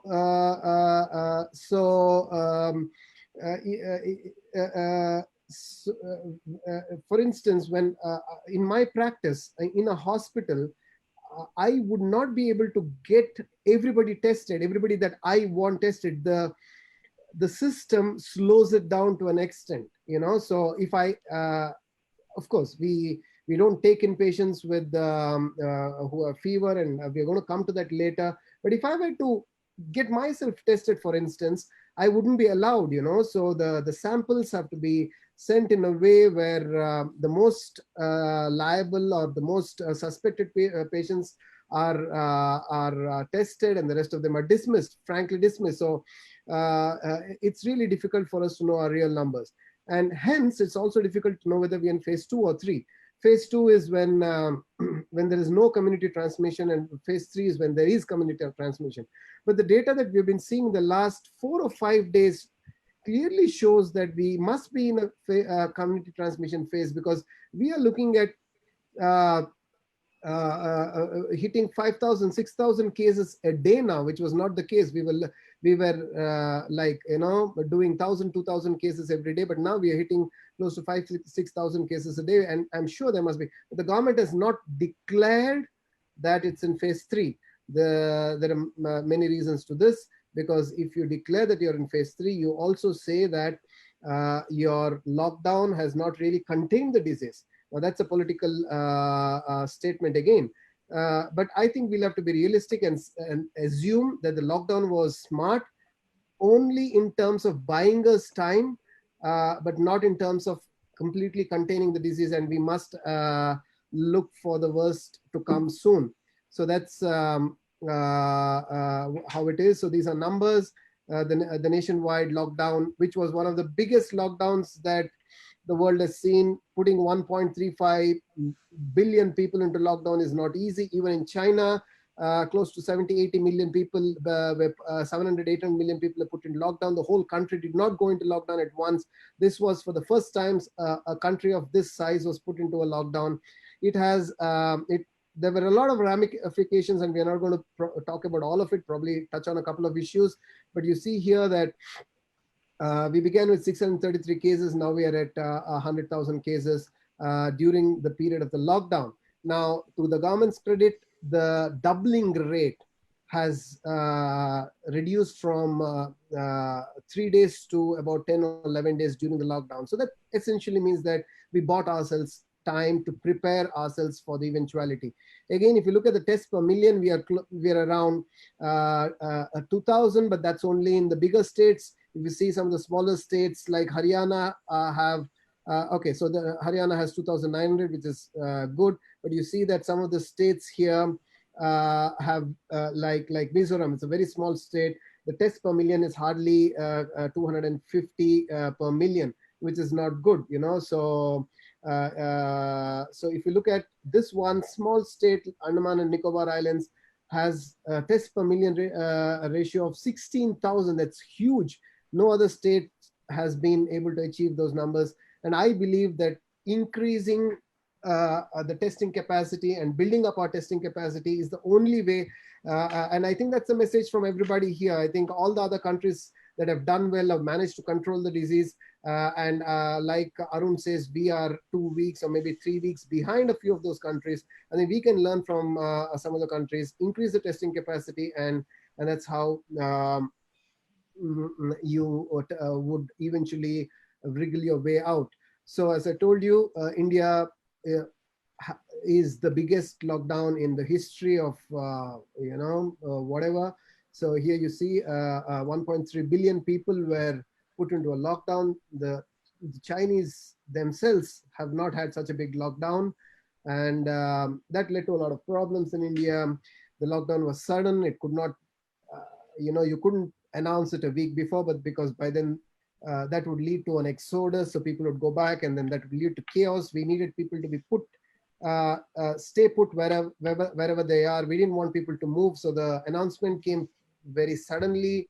The Prime Minister was criticized for that announcement, but I think that there was a plan to it. The migrant workers scenario blew up in our face. So in India, for those of the audience who are from outside India, it's a huge country, so people tend to migrate from one state to another, especially from the rural areas into the cities. And when the lockdown happened, these are at the very low end of the economic ladder, and these many of these people, or practically all of them, lived by earning wages by the day. So when the lockdown happened, all establishments were closed, business shut down, and these poorest of the poor, as I would call it, were most affected. They did not know where their next day's income, not the next month's income, but the next day's income was coming from. And now they were left in a situation where they did not have income. They were in practically foreign territory, because in India, things can get very diverse, even with just 500 kilometers. So when you move from let's say a state like Bihar to Karnataka, that's practically hundreds or even thousands of kilometers. So when that happens, you're in a strange area, you don't have societal support, and you don't have money to feed yourself. So a lot of these migrant workers wanted to go back to their homes, to their cities, to their towns, to their villages in their respective states, and that led to huge crisis, and we're still grappling with this. But thankfully, the lockdown is now over, and we have opened up many of our different areas, like how Subhash said, from grade 4. If we were to grade our lockdown, we would also be in the same situation, from a grade 4 complete total lockdown to a grade 2. So this slide shows that India was rated as one of the strictest response to the corona pandemic, hitting 100 in practically one shot. You see this steep rise without any knowledge whatsoever, without any warning whatsoever. The lockdown was implemented, going right up to the severest or the most intense form of lockdown. Stringency index was 100, and we hit there right in the beginning, and we've kind of stayed there. Now we have eased the restrictions down a little bit. It helped in flattening the curve. There was a big debate. Was it actually flattening the curve? Has India begun flattening? But that's for another day to speak upon, and we wouldn't want to discuss, because here we are here to primarily talk about the clinical aspects of how to deal with this whole thing. Again, I come to the point of ramping up test capacities. Now, in India, we have our own testing systems, and we are constantly trying to innovate to somehow subsidize, cheapen the whole process, make it simpler, without really compromising with the standards of testing. So as in other countries, the RT-PCR is what is done, but there is something called the dry swabbing extraction-free technique that's been developed, which will bring down the cost and will bring down the duration of coming out with the results, which will hopefully help us in our fight against this pandemic. So that's me there in my costume, as I would call it, during one of my cases recently. And I was really, I should say that I was happy to operate once again after a good 2 months. It was a thrill, despite all this paraphernalia that one had to go through. I'm sure that's the same with all of you. So I have a few issues here to touch upon, but I think for the lack of time, I'll just briefly go through this. So the availability of PPE also is a problem. We are not really distressed at this point of time, but I see the pandemic coming. My personal prediction is that we'll hit 1 million cases. And I think for the Zydus guys who are coming up with the poll, you can go ahead and go ahead with the first couple of poll questions in quick succession as I go through some of these slides. So we are not yet in a crisis for PPE, but when the epidemic or the pandemic blows in your face, I'm sure India will have problems. So we must ramp up our PPE generating capacity. There's an interesting story here. India was not, practically did not have a single unit manufacturing PPE. We were net importers of PPE. But today I read somewhere in the news that we are now one among the top 3 or 4 PPE manufacturers in the world. So we've turned it around. So that's another positive that comes out from the lockdown. We bought ourselves time, and that's very important. A couple of these issues we will be discussing in the slides to come. Again, what are the economic fallouts of the lockdown? This needs to be debated. We all know that markets have crashed, and almost the entire world is in a recession. So these are all some of the challenges that I thought I'll touch upon before we get into the clinical aspects. International travel has come down drastically. I have patients, being a skull-based surgeon, I get a lot of my patients from outside Bangalore. A lot of them are very apprehensive about coming down.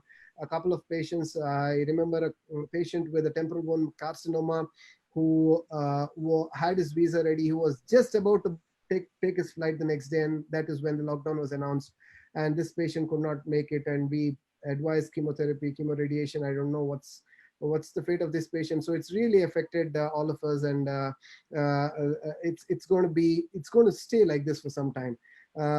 It no longer pays to be a computer or a internet or a gizmo dud. You can't say, I don't know Zoom, I don't know internet, I'm not going to check my mails. So that's not good, because the future is to be online, and we need to gear ourselves. Whoever says has an allergy towards the gizmos, I think will have to retire. Frankly, retire from clinical practice. You no longer.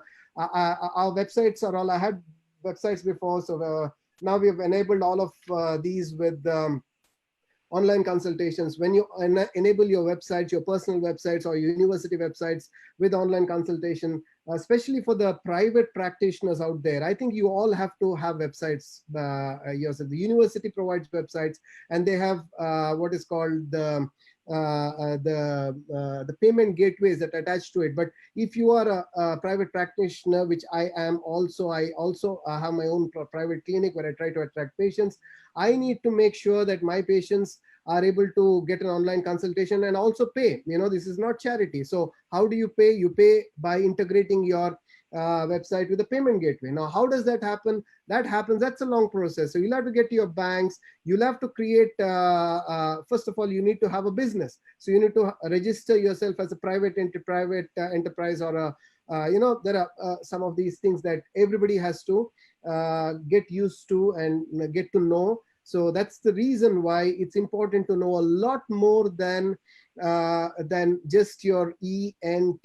So you need to get to know the financial aspects of it. You need to get to know how to reach out to the world out there in a much different way.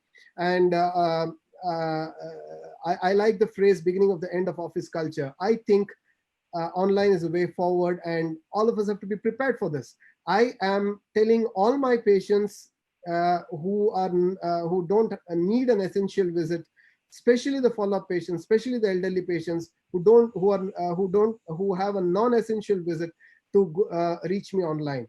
That's a message I have. So now, how do you reach all your patients online?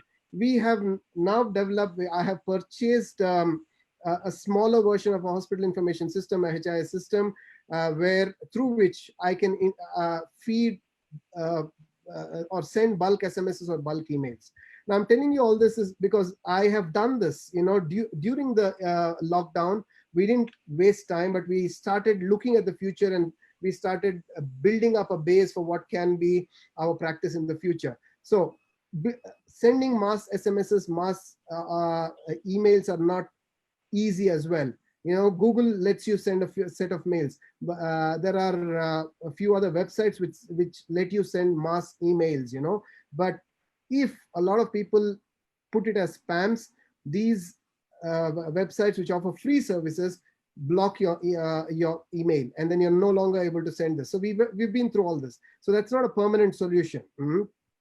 So what you need to do is to have a software again and organize yourself. And there are agencies which you can register into, pay some money, and then you can reach out to all your patients at one go and say, okay, this is my schedule and this is how you can contact me.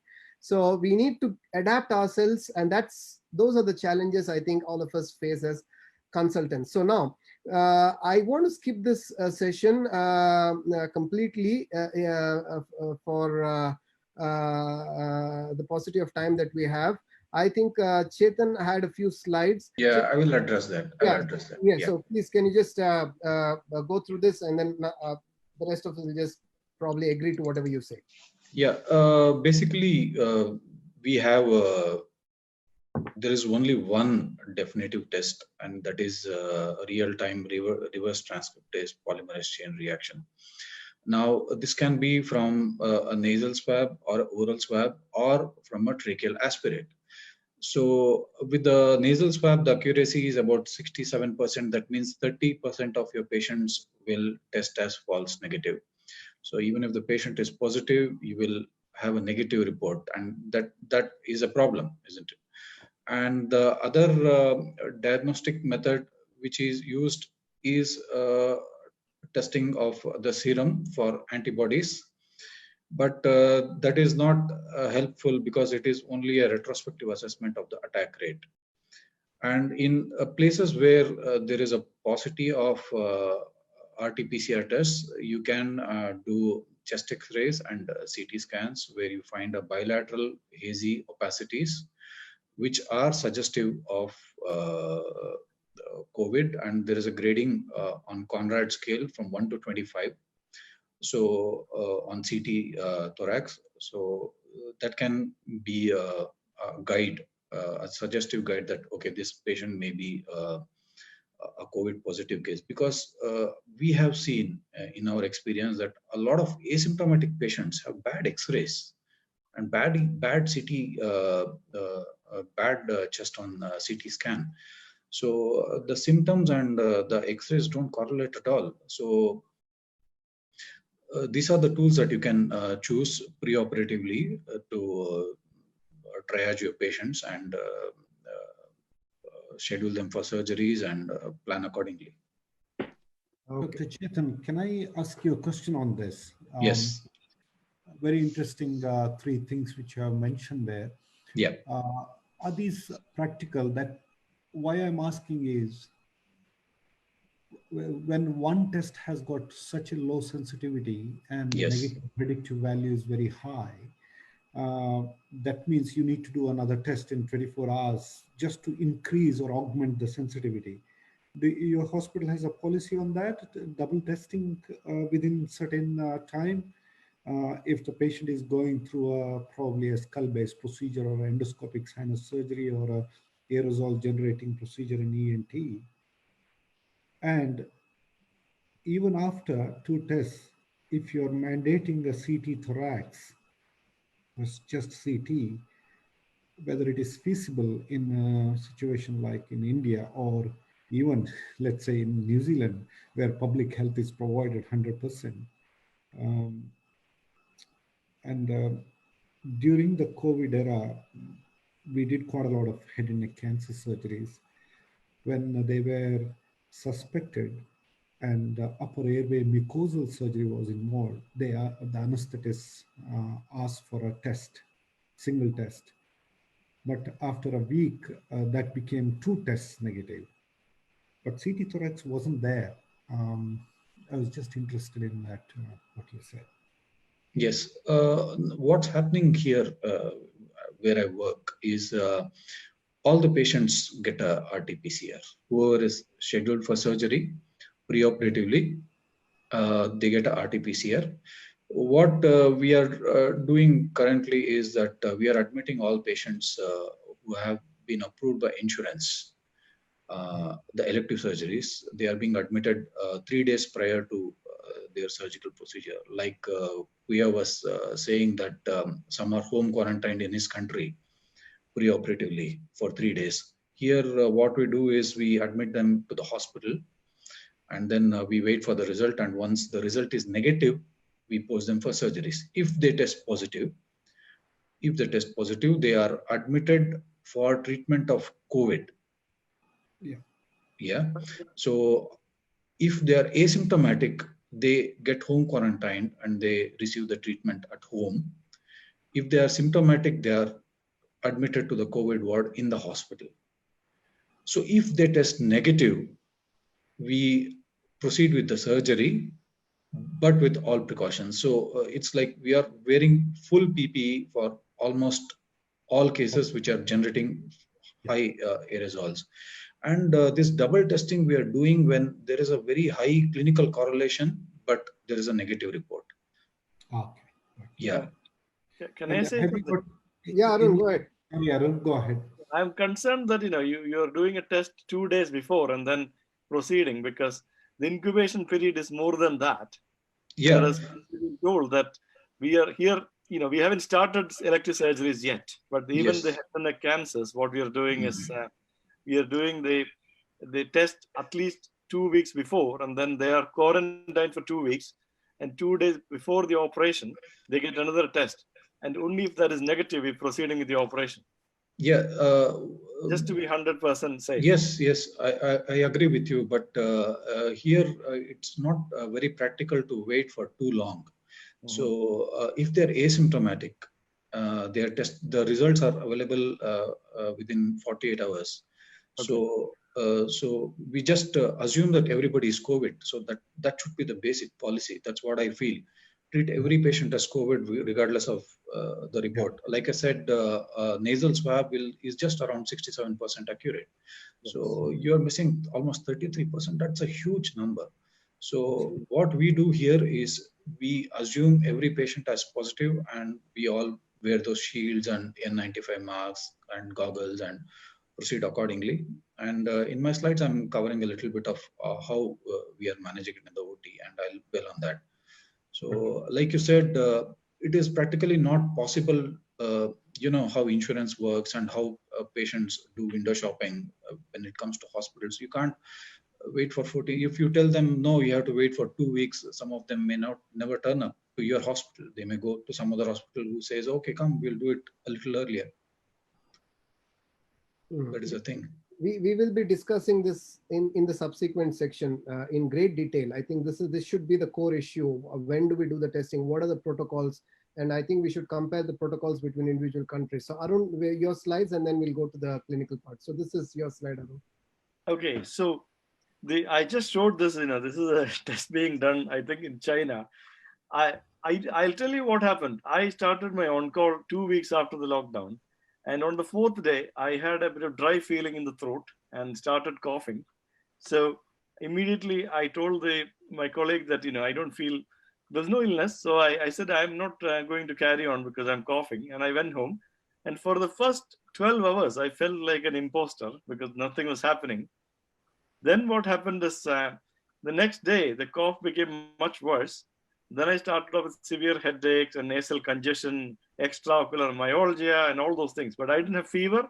I did not have generalized body ache. But the cough was so bad that, you have to catch each cough with the tissue. And I had 1 or 2 sacks full of tissues in my room because I was isolated in one of the bedrooms in my house. That was the time when I invited you for the webinar, isn't it? Then we exchanged a couple of messages. Was yes. It? Yeah. So I had this test done. They are horrendous. Okay, and what you have to, if you want to get a positive test, you have to go right into the nasopharynx. And we being ENT surgeons, I thought that is one of the most horrendous tests I've undergone in my life. And but unfortunately, or fortunately, the test was negative.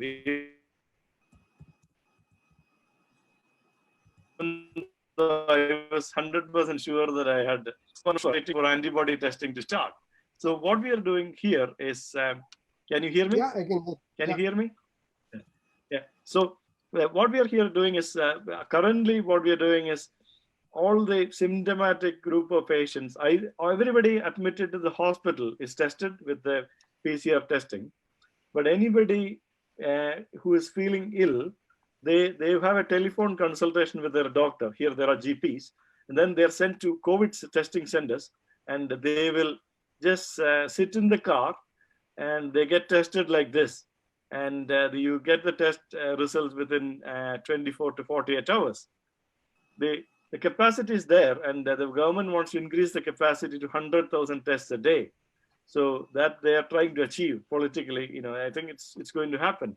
But the community screening with antibody testing, it was only licensed yesterday, and we're going to start that very soon.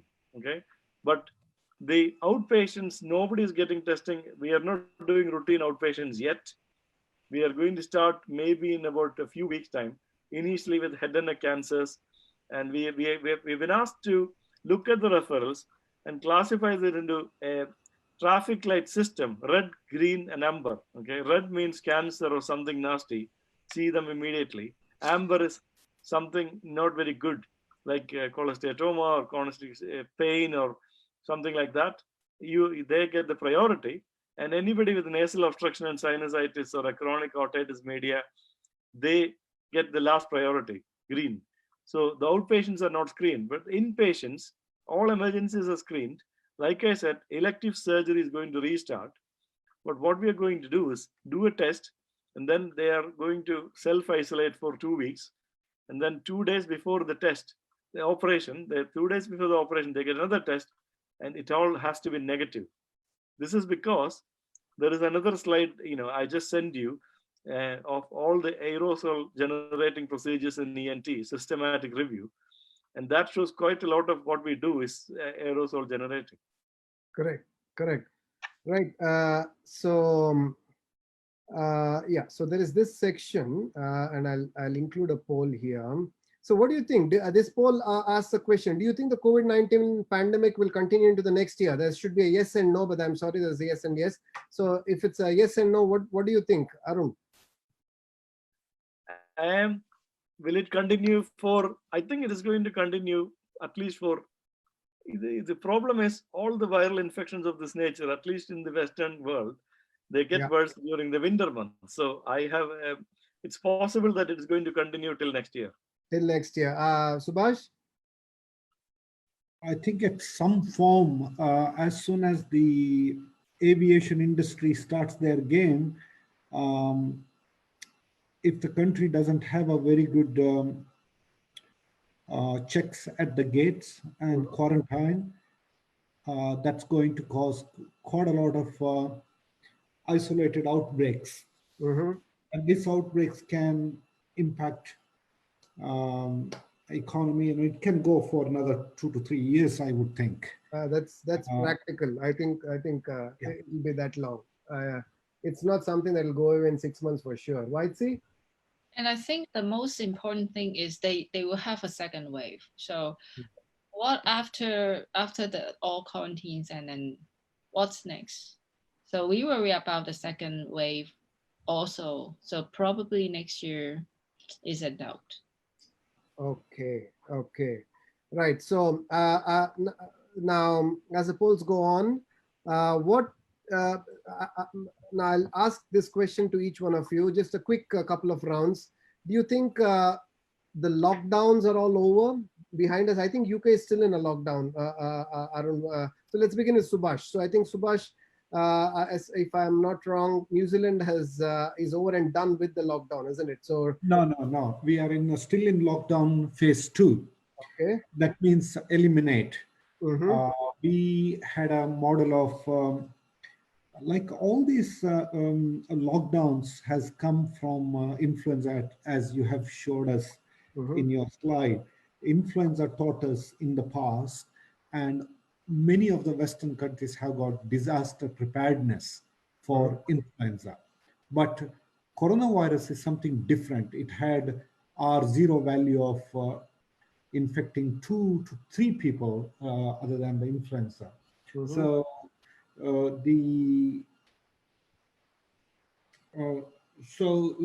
lockdown, coming to the question, lockdown 4 was intense physical distancing. That's the whole idea of lockdown, actually, and contain the spread within the community or within the group. Okay. So that easy to trace the contacts. So as the lockdown slows and relaxes, it is very difficult to trace the contacts. So if the country has got high community spread, releasing the lockdown is not an answer. If the community spread is minimized almost to a very manageable number, then releasing lockdown to a lower levels is very understandable. Level 1 is not yet come. Level 2, more than 100 people cannot aggregate. More than 10 people in a home situation can't be.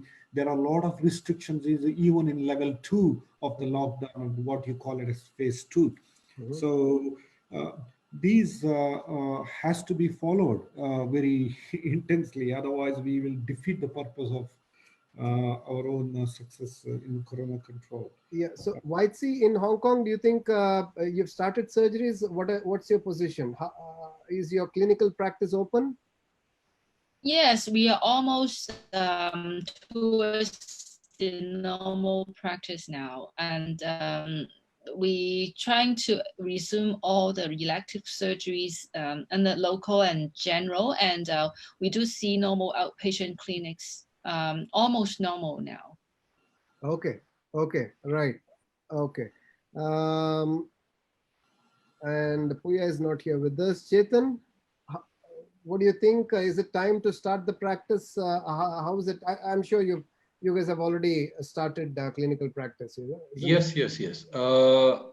Initially, there was a fear that the whole hospital will be overwhelmed and we'll have a lot of cases, and we have to, like Arun was mentioning, that many of the OTs are being converted into ICUs. Now, that has not happened here till now.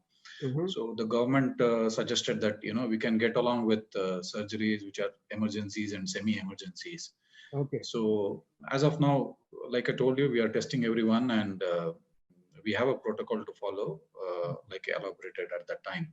Yeah. So we are getting on with it, and slowly and eventually, I think we'll start listing really elective cases and get them done as well. Okay. So can you just go through this slide quickly? So one second, I'll just minimize these. So like I told you, we are admitting patients around 3 to 5 days in advance for close observation of symptoms and then RT-PCR.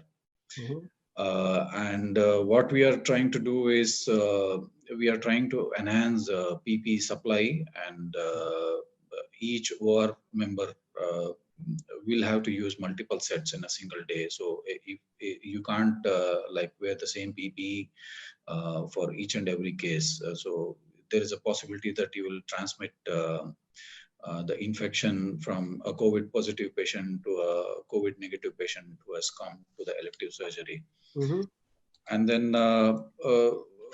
the way forward is you have to fortify all existing ORs with good scavenging, HEPA filters, negative pressure rooms for surgeries and post-op care.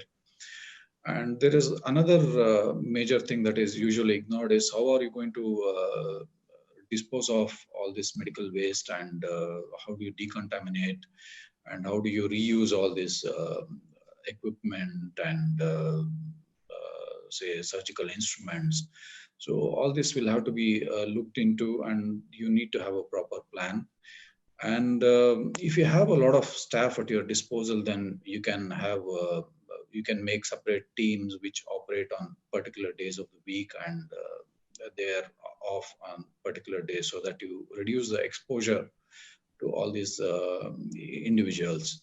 And then another aspect is that with all this, the healthcare costs are going to go up. And if you have a clientele who are cash patients, then possibly you will have to talk to them about what is causing these increases in I think that's a very good point, because the healthcare costs are going to go up, so it's difficult to balance between testing and the cost. Now, what's happening here in India is we are not told to test all patients. Now we're going to come to that. I'll just quickly go to the next section, because this matter will be continued here, and I'll take the lead here. Now, if you look at this, contrary to many other countries, we are not told to test all patients. I think it comes from the fact that there are too many people and it's difficult to manage all of them. So if you look at this chart, and this is a guideline issued by my hospital authority. I work in a couple of hospitals, primarily in one and then in another. So this is from my main hospital. So here, if you see the blue column here, it says that if there's a patient who is asymptomatic, without fever and other things, don't do anything. No, this slide is for travel between for travel of patients between zones. Now, India is divided into a red zone, orange zone, and green zones. Now, the green zone apparently are safe zones where there are no COVID positive cases or COVID activity at the moment. Orange is somewhere in between. Red are those very severely affected zones. Now, this slide says that if there is a patient that wants to move between green districts, you do not need to put the patient in isolation. You do not need to do any tests if the patient is asymptomatic. But if the patient is symptomatic, the test is mandatory and admission has to be done in an isolated floor. Now, if it's an inter-red district, whether the patient is asymptomatic or not. They say that the test is strongly recommended, but not compulsory. Admission to the topmost floor, because this our hospital has close to 15 floors, and this is to the upper floors. If the test is negative, they can be shifted to any non-isolation ward. And if the patient is symptomatic, and if the test is, then the test becomes mandatory, and the patient is admitted in the 5th floor, which is an isolation ward. The test turns negative, move to the non-isolation. If the test is positive, then home quarantine is recommended. So this is what is issued to us for inviting patients. Now that we have started clinical practice, we started our practice, our lockdown got over last week, and now we've started practice. So the first guideline was, who can you let in? You know, are you allowed to call patients from other parts of India, other zones, COVID zones in India? So this is the guideline that deals with it. Now, now this slide shows that we have consent sheets which we have to hand over to all the patients that come to us. So the first one describes what the patient's responsibilities are and what he can expect in the hospital as far as COVID is concerned. And the second one is a form that actually mandates him to sign and consent for all that he or she would undergo in the hospital. Now this here is an interesting questionnaire. Now there is something called an adult pre-surgical COVID-19 questionnaire. Now we are supposed to ask all these questions: occupation, travel history, family history, contact history, and symptoms, if any, in the last 28 days. And then we're supposed to tick yes or no. Now, if you look at this guideline, it says for emergency procedures, please code the above sheet, but you can go ahead with surgery with or without ID specialist, internal medicine physician, pulmonologist, consultation with full PPE in designated OTs. Okay, so if there's an emergency, we go in with full PPE without testing, without waiting for the test. If it's a semi-urgent procedure, then the questionnaire comes into play. If the answer to all the question about is no, then you may proceed for surgery. Again, we are not told to mandatorily do COVID tests. If the answer to any of the above is yes, consult an ID specialist who will then obviously measure the case, and then most likely this patient ends up with a COVID test. For elective procedures, again, we go through this. Please code the above sheet. Refer to the ID specialist, internal medicine physician, if there are more no's than if there are more yeses than no's in this form. So this is how we are asked to deal with all the patients coming in. Now we are not testing all our OPD patients for COVID. Of course, there are not too many patients coming in. Our workload has come down. On a busy day, we see close to 70 to 100 patients every day in our ENT OPD. So we are seeing close to 1/3 that number, close to about 10-15 cases. Okay, so now this is another guideline from another hospital. So the one on the right is simplified to the one on the left, so you can focus on the columns here on the left. So this is what we call category A patient. Now, if the patient does not have any symptoms, or I think I have to go through this because this is more clear in that way. The pathway is more clearer. If you look at this, suspect COVID when there is fever, respiratory symptoms, muscle pain, blah blah blah, all the symptoms related to COVID, STEMI, stroke, less than in an age group less than 50 years, atypical Kawasaki, and all that. So suspect COVID. Now, if the SpO2 in such a patient is greater than 95 and the vitals are stable, reliable follow-up ensured, and if the patient is young, then the patient is categorized as category A, for which we need to do a chest X-ray, but not a COVID test. The patient can be symptomatically treated. And if the patient improves, fine. If the patient deteriorates, then the patient goes into category B. In category B, there is again B1 and B2. B1 are essentially those patients above 60 years who are all then tested for COVID, and they go through the same procedure. So you see, this category A is what I'm focusing on. There is a significant group of symptomatic people who are not tested for COVID. Okay. And most of them are young patients. Now, greater than 60 years with symptoms, category B1, tested for COVID. Now, symptoms with any of these, if the respiratory rate is decreasing, SpO2 levels are less than 90, lung signs, obvious COVID cases, they're all category B2. And then there are very severe cases, obviously, patients who end up in ICU category C. So you see that there is significant a population of patients whom we are told, symptomatic patients whom we are told not to do a COVID test, but follow them up strictly. So this here, reliable follow-up to be ensured is very important. Okay, so that's something that's what I'm doing, and I'm told to do that. Okay. Now, as far as OTs, okay, let me take your opinion on this from all of you. So, Arun, what do you think? So, what do you think of these guidelines that we have in India, and compare that vis-a-vis what you, I'm sure, are told to test all your patients? So, what do you think should be done, and is this the right thing to do? I think the problem is that the initial stages patients are going to be asymptomatic. Okay, they can be symptomatic carriers.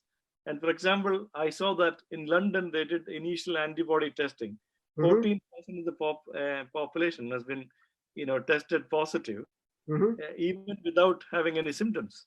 So the problem is, if you then do an operation on these guys, and you do an aerosol generating procedure, for example, drilling can be quite dangerous. It's not only you, all the nursing staff and everybody in the theater and the anesthetist is going to be in trouble. Okay. Unless, even if you wear PPE, it's N95 is 95% sort of protective. But the problem is, if you think that there is a problem with a chance of, if you do the test and if it is negative, at least you have done it. Okay. But I will be very worried about operating on anybody without a test, unless it is a life-saving situation. If somebody is going to die and you have to do a tracheostomy, as a doctor, you will do it. But for everything else, you have to be prepared. Do you know that the first doctor to die in the UK was an ENT surgeon? Yeah, I know. Unfortunately, I don't know how it happened, but probably he did operations without PPE. Several doctors have died here, and about 130 healthcare workers have died as well. Okay. So it's a risk. Yes, see, Arun, what happened was in the beginning, when all this was at its peak, we were testing everybody. But then, the hospitals, I can show you regulations that came before this and compare it with the ones which we have right now.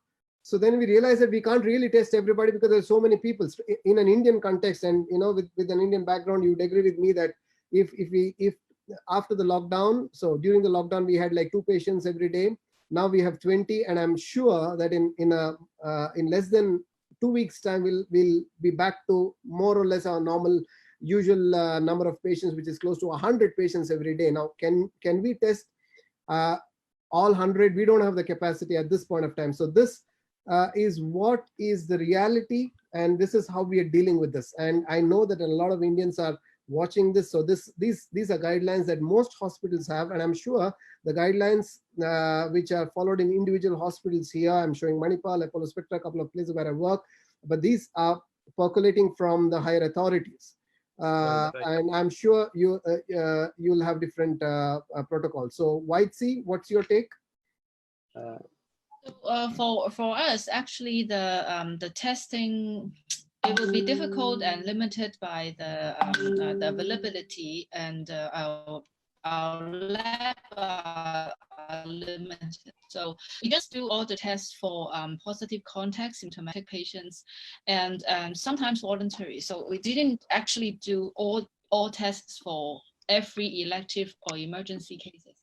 Just that if they have TOCC positive and they have fever or symptoms, they would always need a chest X-ray. So if there is a chest X-ray abnormalities, then we will proceed for the test. And otherwise, we will not do the test. But if the operations are related to the airway, or aerosol generating, we are allowed to have like a full PPE. So we, if that is a super emergency, then we treat everyone. So you never, if you're not tested, you treat everyone as if infected. You have to protect yourself. You have to protect ourselves, our staffs. Correct. So I think treat everyone as if a positive case, then it should be fine. Okay. And, so yes. So sorry to bother you, sir. There are a few questions in the audience. I'm seeing those questions. I'm seeing those questions. So this is what we are discussing right now would answer some of the questions. Now I can see that Dr. Vijay Lakshmi has asked a question. Now she asks, why isn't India testing as many people as let's say South Korea? That's the question. They test everyone. So why isn't India?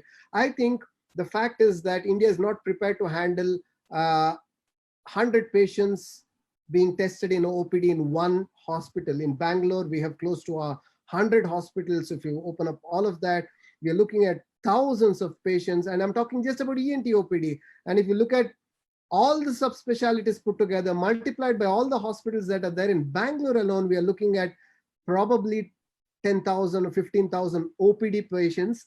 And it's impossible to test all of them and wait for 48 hours for the result to come and then ask them to come later. So this is not going to happen anytime soon because our testing capacity over the last 1.5 months has grown from I think a couple of centers in the beginning of the lockdown to a few close to 100 or 150 centers, but that's really not enough. So till we improve our logistics, till we are able to provide more centers, I think this is a policy that has to be followed. It's a no-win situation, but that's the way to go forward. Yes, Arun, I can see you raise your hand. Yeah. I think, see, the outpatient visits are different. Okay, I was telling you about the operations and inpatient. This slide is for OPD patients. My next slide will deal with OT cases. Okay, but in your top, it says elective surgery treatment protocol. So I got mistaken. Sorry about that. So yeah. I think for an outpatient procedure, we are not doing any testing. Nobody will be able to. That is outrageous, because even here, it will be impossible. So what we are doing is we are actually getting a secretary to phone them and say, if you have fever or something like that, don't come in. And then as soon as they walk into the hospital, we'll check the temperatures, and then we'll see them. And then in the clinic, we'll be wearing, a surgical mask. And unless you're doing aerosol generating procedures, you won't waste N95 and things like that. But as far as possible, we try to stay away. But in ENT, it is almost impossible, isn't it? It's impossible. So what we also do is to do a thermal test, which is practically the norm now. Everywhere we go, right from airports to everybody holds a gun on your head. A thermal sensor is used to eliminate all the fever patients. So once they step in, we take our precautions, which is not too much. And I'm going to come to that later. We are not doing as much as probably the dentists are doing, but then the dentists are doing a procedure apart from a consultation in the same sitting. So they go full PPE. In my setup, all I do is put a N95 and a face shield to see my patients, and then use some of the techniques, which I'm sure a few of us will discuss. Arun, you have some techniques that you will have to show. So we will come to that. So Chethan, you wanted to say something. There are some questions from Dr. Vijay Lakshmi. Yes, is it okay if I can answer them? Yeah, please go ahead. Now, one thing she has asked is PPE foolproof? And if it is so, then how comes a lot of people have died? Medical care, doctors and nurses. No, PPE is not foolproof. You need to, even if it's a N95, you need to check it for a good seal. And aerosol doesn't travel in a straight line. So even if you wear a shield, you may not be protected. Even if you wear goggles and N95, when you take it off and when you put it on again, or you reuse or you readjust PPE, there's a possibility that you can contaminate yourself. And as far as this lot of healthcare workers dying, I think most of them succumbed to this infection when there was not much awareness and in the early stages of the pandemic, where they didn't expect a lot of patients to be positive. Correct. There were a lot of asymptomatic patients who came into OPDs, and nobody ever realized that this could be a pandemic. And I think that's how the ENT surgeon in the UK died. I think at that point of time, nobody was really aware that how devastating this was. Correct. Now people are becoming more aware. More PPE is available in the market, and a lot of people are buying it from various sources like Amazon or some companies directly, and they are trying to make an investment into safety. So what is very important to remember is still the most important thing is distancing yourself from other people when you're outside. It's not necessary that you're a healthcare worker and you will get your infection from the hospital. No, it is possible that a lot of you will get infections from going to the supermarket, not maintaining a distance between people, or pressing a button in the lift and rubbing your eye with the same hand. And you can also get infected when you're taking out your PPE and not observing good hand hygiene. So it's very important to remember that PPE is protective to some extent. What you have to do is be very, very careful when removing and disposing of the PPE. And after doing everything, wash yourself nicely with soap. So that is very, very important to remember. Subhash, what do you do in an OPD? Do you screen how do you screen your patients? Interesting area, because a lot of our patients need aerosol generating or droplet generating procedures. So what we do in New Zealand, what we did in the high time of a pandemic was we had screening, as Arun said, telephone to the patient, or when the patient came in hospital, had a screening booth where temperature and screening questions were asked. Everything negative, then they were let in for their individual appointments. And even the outpatients, they are not sitting together. They're again following the social distancing. And when they come in, it depends on patient interaction, what kind of PPE you need to. If the patient has got a hoarseness of voice or a dysphagia, you need to see that area, and it is an aerosol generating procedure, even though flexible nasal endoscopy, not intrinsically an AGP, but they may cough or sneeze, and then it becomes an aerosol generating procedure. Just sneezing and coughing is airborne level precautions you need. Even the patient is in front of you. ENT, head and neck examination, you need to wear PPE. But most importantly, in a situation like what you are right now, rather than testing, you're protecting yourself and your staff is very important. Yeah, go ahead. Sorry. Go ahead. Yeah. Protecting yourself with the eye protection, because virus can enter through conjunctiva, and covering your hair and even the shoes and all your thing and gowns, gloves, and even surgical mask is good enough. But if the patient has got any positive idea of having positive COVID or suspected, you should wear an N95, which is fitted for you, because fit tested N95 is foolproof, and as Arun says, 95% of the time. But fit not tested N95 is like having a surgical mask.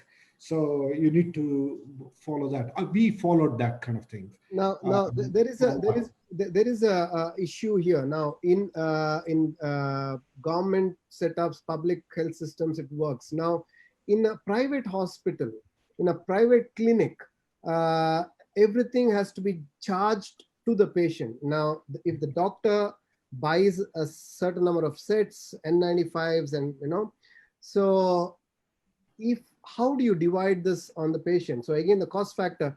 How do you you can't charge one kit on one patient and throw it and wear a new kit and see another patient. So this is going to be a problem. And in my clinic, I face the problem as well. So what we decided is to of course, we are having very few patients now, but we are clustering patients. We are asking many patients to come at the same time. So we use one set for, let's say, 5 patients. Unless there is a very symptomatic patient, which has never happened. So, and then we divide the cost of that one PPE, which involves the entire thing, shield and the mask, over these 5 patients. So that's how we're doing it, but that's kind of arbitrary. There's no real rules. So, and then when we go to the theater, for instance, the theater PPE costs are also divided among all the patients. So divided, put up onto each patient. So that adds to the cost. And in the theater, the costs are enormous because we are looking at 5 or 7 people's full PPE, which is a significant amount that comes up to at least 15% increase or 20% increase in the surgical costs. So all this is going to play a role. You know, it's not easy to constantly rely on PPE as a solution for, you know, I think the solution lies in testing more, making sure people are supposedly, you know, COVID free, and then you can reduce on your PPE rather than test no one and then assume everybody is COVID positive and then go on putting PPE for all your patients. I think that'll work now, but you may be absolutely right there, Sampath, because there is a lot of community level spread there, and you don't know who walks into you. So you need to be, you need to follow health and safety guidelines. So you need to have some amount of value where clinical judgment comes in, health and safety of not only yourself, your staff, and also people who are special cases, like some of the cases you may be seeing more than 60-year-old comorbid patients, or they may have some inherent respiratory illness because most of our ENT patients smoke and they develop ENT related issues. They are special risk and high risk patients. And also you need to look at public health as well, like people who are sitting in your waiting room. You need to be looking at them, and also also provide caution where when you are in doubt, err on the side of a caution rather than to the brave side. Perfect. Now, if you look at this video, this is from my friend and colleague who's a dentist. The husband and wife both are dentists and both are classmates and both are my colleagues and friend. And this is how they run their private dental clinic. They're dentists, and this is how they run their dental clinic. Look, safe in these difficult times. Just quickly play the slide. We understand that there are patients who now cannot defer treatment, and life has to move on. But we must be careful simultaneously. We are taking all precautions henceforth so that we keep not only our staff safe, but also our patients safe. So as soon as the patient enters, the temperature is checked. They're made to wear a protective gear. The shoes are covered. The clothing is covered with a surgical gown. The eyes are covered. A surgical cap is given. Once they enter the dental operatory, the patient can kill the viruses and asked to proceed. For the dental operatory caters to only one patient at the moment, and we shift the other patients to the different face shields to cover up any aerosol, which is, we try to keep everybody safe in these difficult times. And okay, so I just showed that to discuss with you guys whether we should be wearing that attire to see all our OPD patients. Of course, with the dentist, it's a little different. Before that, thanks Rajat and Prerna if you're seeing this show. So really appreciate you sharing the video with me, and I'm grateful to you for that. So now, so do you think we need to get into that attire to see all our patients? Because we too get fairly close to the nose and the oral cavity. And do you think it's feasible for us to do that? With the dentist, it's different because they have an entire procedure to do, which will take a long time, maybe a couple of hours. So it's really worth it. But then is it feasible to wear the entire thing for an OPD examination? Sampath, can I, that's a great video from your friends. Actually, my wife is a dentist and she has not worked for 4 or 5 weeks because New Zealand Dental Association said no. And now they are relaxing. The problem is they need to wear loops and the light. Sometimes using a face shield is a big issue with attaching the loops. So magnification is essential when you're doing root canal treatments and other things. So they may find that is a bit of barrier you're using thing. And also while operating in the oral cavity, they are at risk. And 1 to 2 hours in that PPE can make anybody hot inside in a humid country like ours in India. And it's quite hot inside. And even that N95 mask, you can get a headache after 1 to 2 hours of continuous use because of oxygen, carbon dioxide retention in the blood or some other mechanism. And also those gowns are really hot inside. So I don't know if you are in Mangalore with 40-degree humidity with PPE, you should have a fridge connected to you to cool you down actually. So there are a lot of disadvantage of wearing PPE for longer duration. Perfect. Whitesy? Yeah. Well, basically, I think PPE for us, if we are doing all aerosol generating procedure like the flexible endoscopies and some mastoid drilling and laryngeal tracheostomy, of course. And in OPD, if we are doing aerosol generating procedure, yes, we have PPE, but our PPE are just level 1 PPE and not as gorgeous as you guys have. These actually, we think the most important thing is the N95 to protect the aerosol. And the hands, the skin, basically you wash hands, you clean or alcohol swab between patients, and these are adequate enough. So we don't look too professional, too over protected, but this I think make you good, but looks safe. But in fact, for us, our experience from SARS is that most of the infection we get is not because of not enough PPE, but not inappropriate method when you are removing them. Mm-hmm. So the right way to removing the PPE is more important than what PPE that you have. So our good fitting mask is very important. Good fitting N95 is really important. And you have to know how not to be using it, you're right. And you have to know how to remove your PPE. That's the easiest way to contaminate not only you and also your staffs, like your nurses standing next to you. If you gown down here, then she will be at risk. So I think education on gown down is more important than what kind of things that you have. Okay, perfect. Yeah, Chethan, go ahead. There was an article in Medscape sometime in the first week of April in memoriam of all the healthcare workers who died until now. If you see, actually, it's the least number is from anesthesia and intensive care. That is because we people are the most careful when it comes to handling the patient, when it comes to talking to a patient, and wherever we are always extra cautious.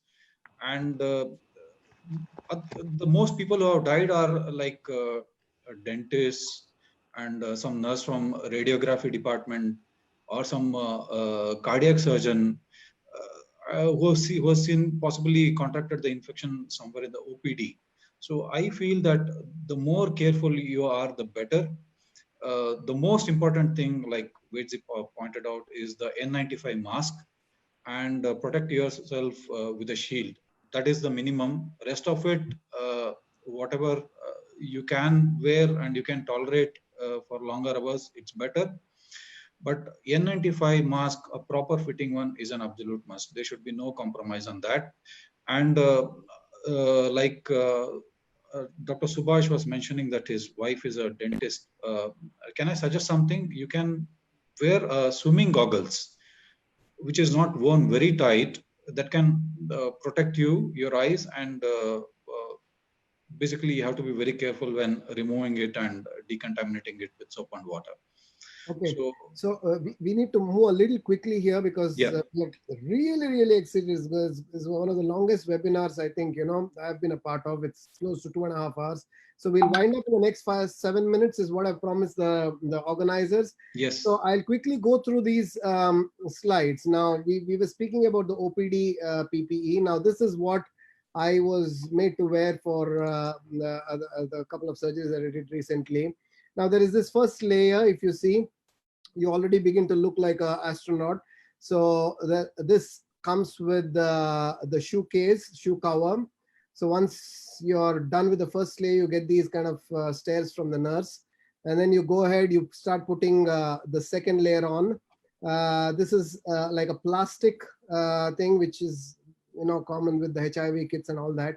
And I was told that this is not necessarily a sterile thing, so I didn't wash up before putting up these couple of layers. And then once this was done, yes, the mask is obviously the N95 mask. And then there is this third thing, a hood comes down, the N95 mask, and the hood comes down. This is when you really start looking like a joker. You could enhance the effect by going in for what is called a respirator.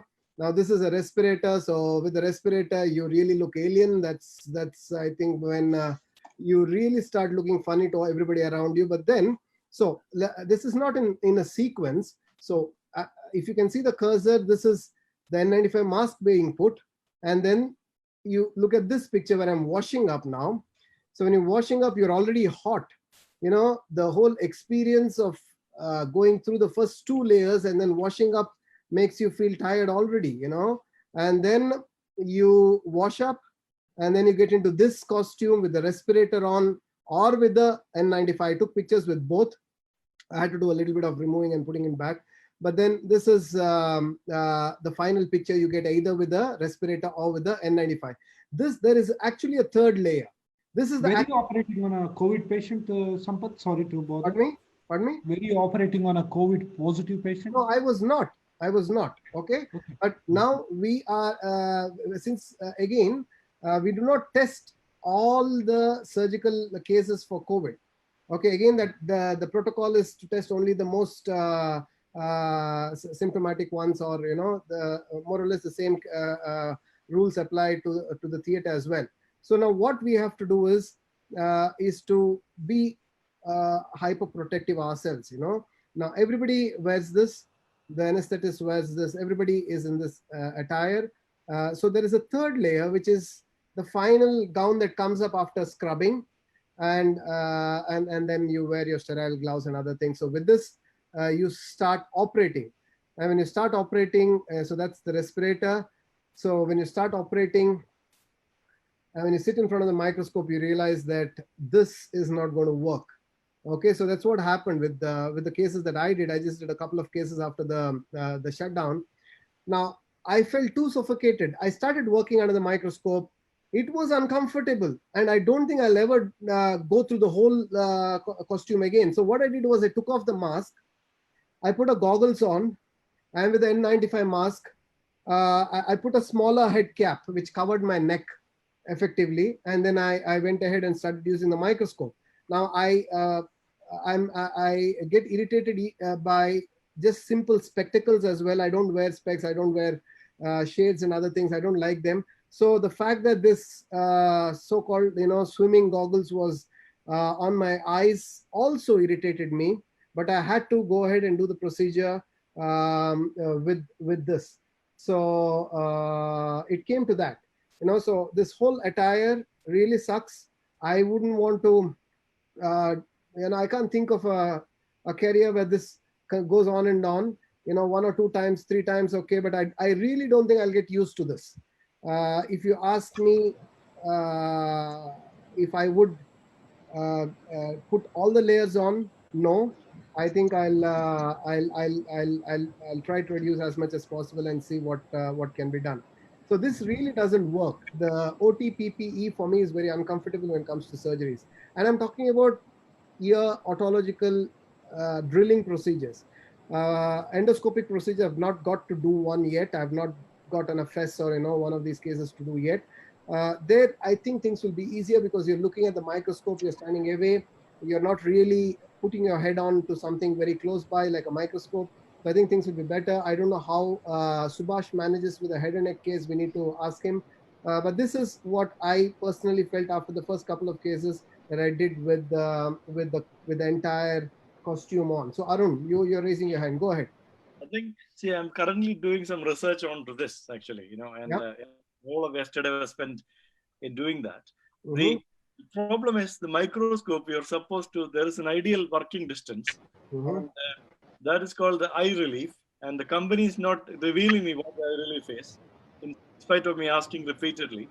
So I did some tests, and it's about 1.5 centimeters from the edge of the microscope eyepiece. Okay, the further you go away from that, the image will become very, very smaller.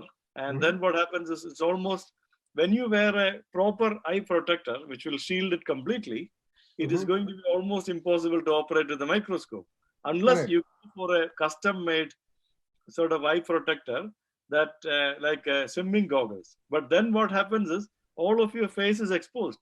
My slides are there, which shows the study that they did in Harvard, which I sent you earlier on.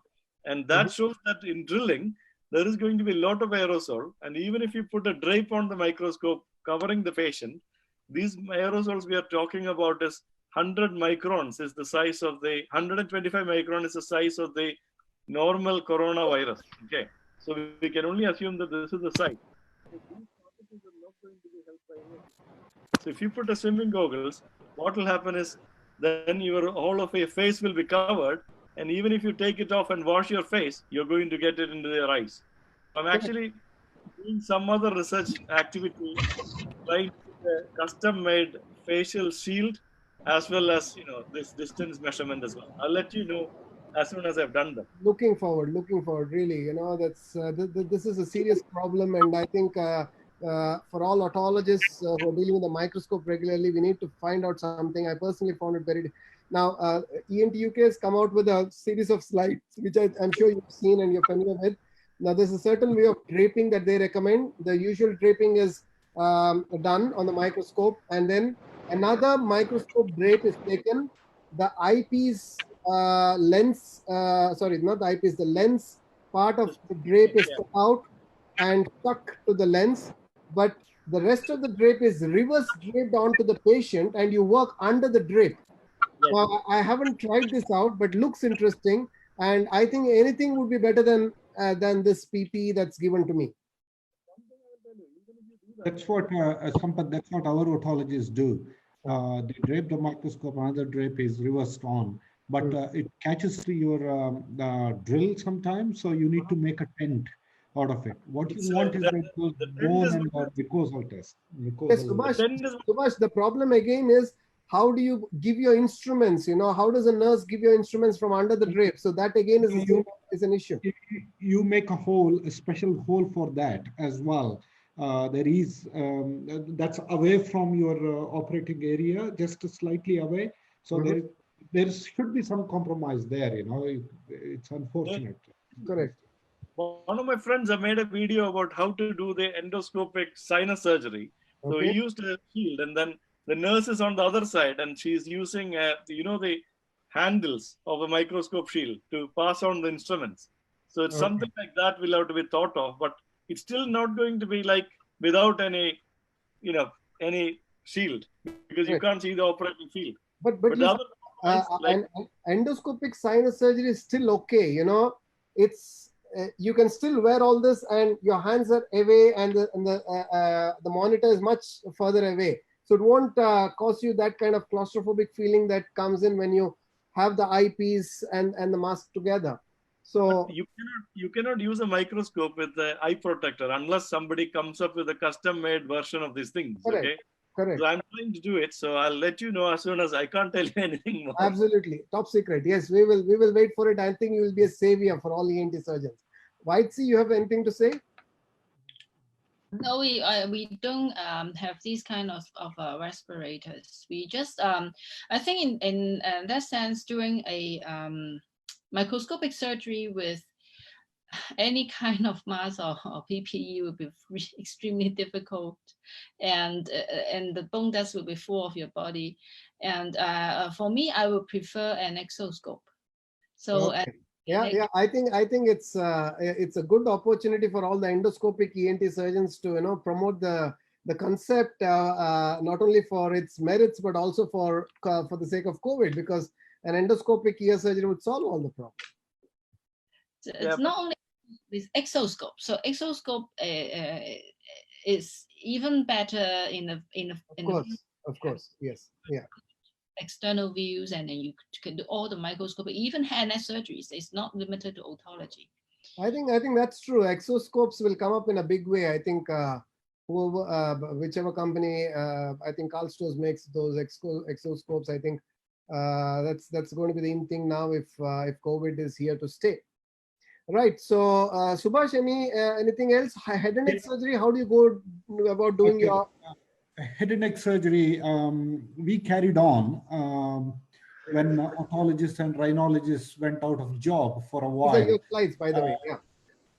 So that means head and neck surgery is the important surgery because airway is there.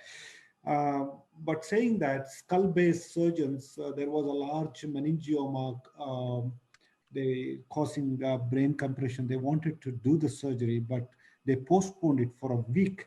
But I carried on with my thyroid, parotid neck dissections and microlaryngeal surgeries. But it was quite interesting during this era.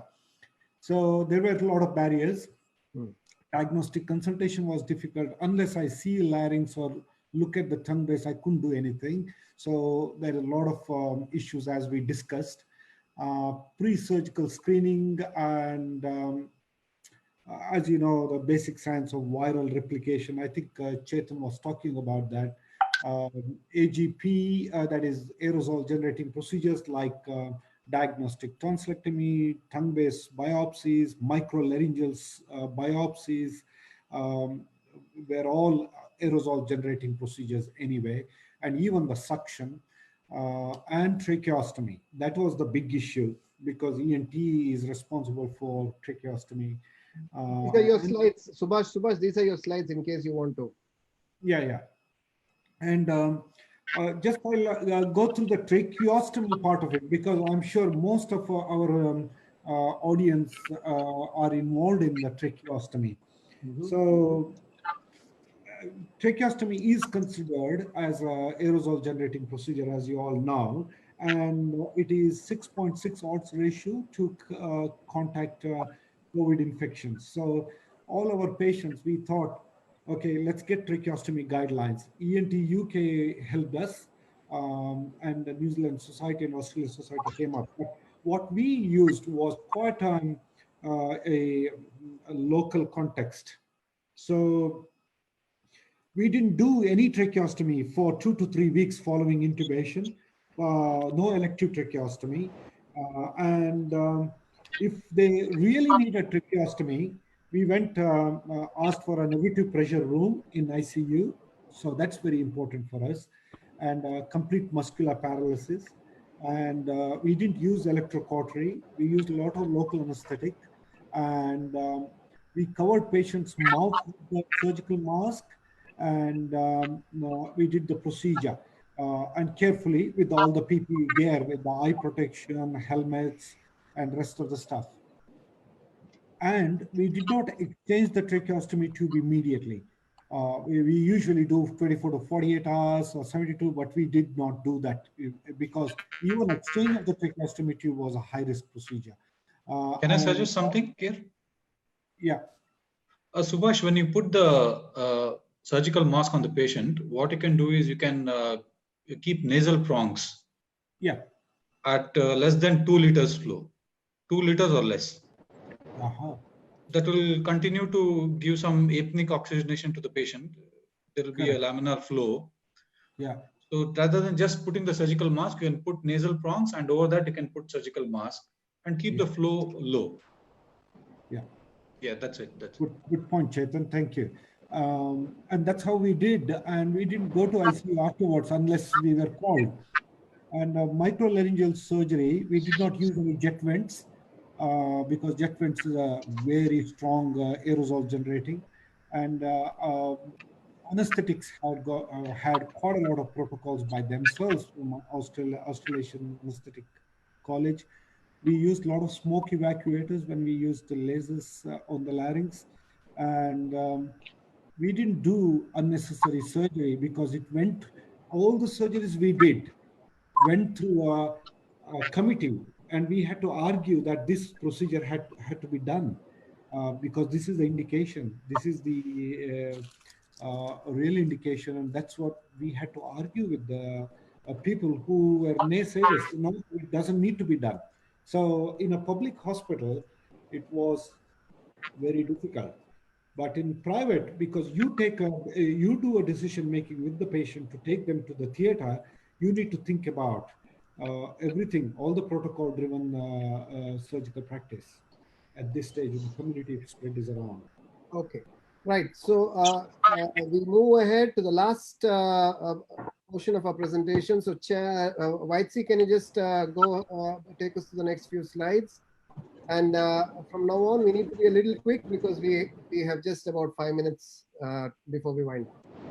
I think we were skipping the slide. So we do a socialization, distancing again. Save more time for the audience. Can we skip it? Yes. This is how we do the walk rounds with only the surgical mask, but not the PPEs. We have no private rooms, but there are 3 negative pressure isolation. So if patients have symptoms suspected, anything else, push them into the negative pressure isolation room, do the test, and then if negative, then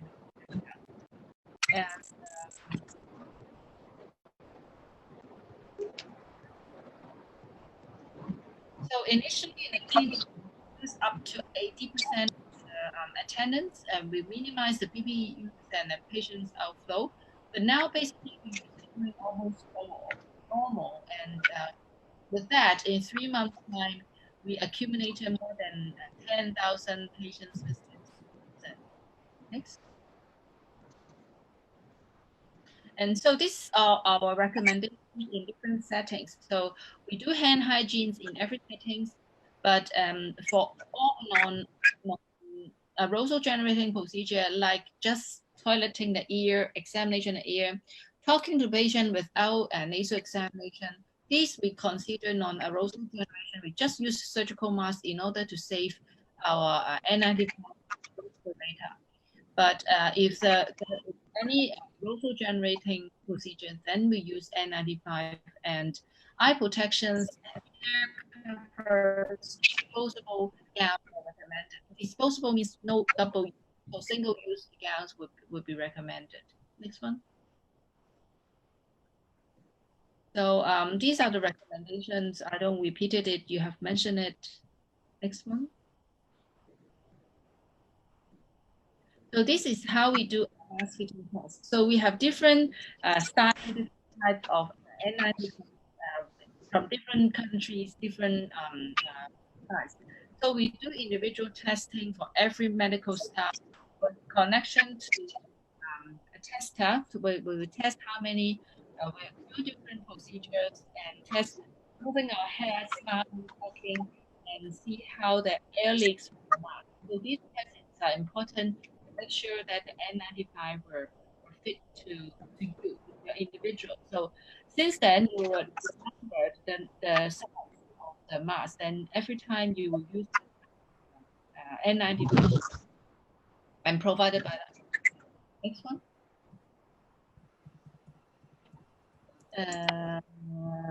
So we do different levels of precautions. So if there's the in-person clinical visit with oral examination, we do recommend, the CDC recommended droplet precautions So I think these are the CDC criteria that everyone can read about it, and we'll skip for the Q&A from the audience. Next. And I think this is more important because we have all the labeling. So we have separated, the red is the gown up area. So we have a separated gown up and gown down areas and prevent intercross contamination. So for gown up areas, and every area have a mirror, and next to have these kind of reminders. So we follow the steps, wash our hands, take off our surgical masks, wash our hands, and then on the 95, N95, and then we put on our cap, our face shield, and put on our gowns and hand gloves. And more importantly is how to take off your PPE. So take off the gloves, wash hands, take off the gowns, wash hands, and then take off the protectors, and then take off the caps, wash hands. So these labels and reminders are present in every single gown area for the medical staff. So these are important. Next. So this is actually how we, on the left side is how we're doing in the operation theater. So as you mentioned them, and sometimes if possible, we try to use the endoscope and to decrease the aerosol generation. And we put on N95 and gown, but no actually a positive pressure respirator. And on your right hand side is the way that the gown that we are wearing on outpatients. So we are doing aerosol generating procedure, N95, eye shield, head cap, but the gown is only level AAMS level 1 protection gowns. Next.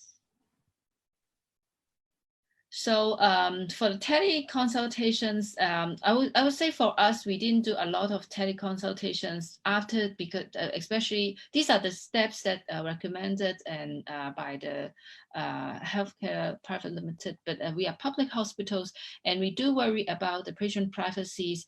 So Zoom, actually before we do have some privacy problems about Zoom. So we stop all the teleconsultations, but we look at every patient's individual conditions, and then we call them via phones and do some telephone consultation, but not in Zoom, to be frank, for us. Next one.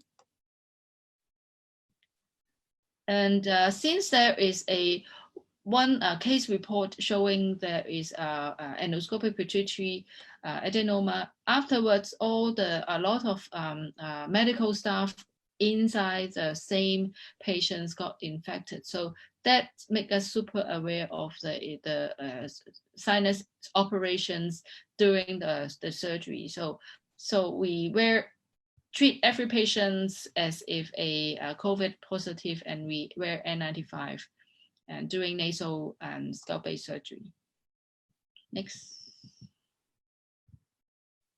And by the time we have reduced more than 50% of the operation time, and we try to reduce the inpatient stay as soon to let them discharge as soon as possible, and also we conserve the PPE and reduce patient flow. So we reduce more than 50%, but we're doing the cancer cases or semi-urgent cases like pediatric cochlear implantations or cholecystoma surgery. We still keep that kind of surgery. Next. And for tracheostomy, for the confirmed case, we actually try to avoid, if possible, but and delay as delay as possible. And we will check actually the viral load, where our ID colleagues will check the viral load. We try to get the viral load as low as possible before we proceed for a tracheostomy in the confirmed cases. Of course, we gown up full PPE according to the hospital guideline, and we put them in a negative pressure surgical room. And we try to allow only one surgeons inside the surgery, and the more senior staff will be recommended, because if there's anything happens, he can handle it by himself, and he don't need to call another doctors come in for help. So to avoid more doctors involved. Next. Okay, so Puya, we've finished Puya's slides. Puya is back with us, but we'll have to go quickly. We have finished his slides. So this is, for me, one of the most important slides of today evening's discussion. So Arun will take it from here. And whenever you want me to click on the link, I will do that. So we get to see your video on YouTube. So, I'll leave the microscopic suction clearance alone for the time being. But the main thing is the flexible endoscopies are aerosol generating. They're saying if the patient coughs or speaks, but it's ridiculous because you're going to ask the patient to speak, isn't it? Because that is how you check your vocal cords. So, so that's where we have to come up with something which will protect. And also the room in which you're going to do is also, it's not going to be usable unless you do something. So we came up with this idea. If you click the link, we can see the video. Yeah.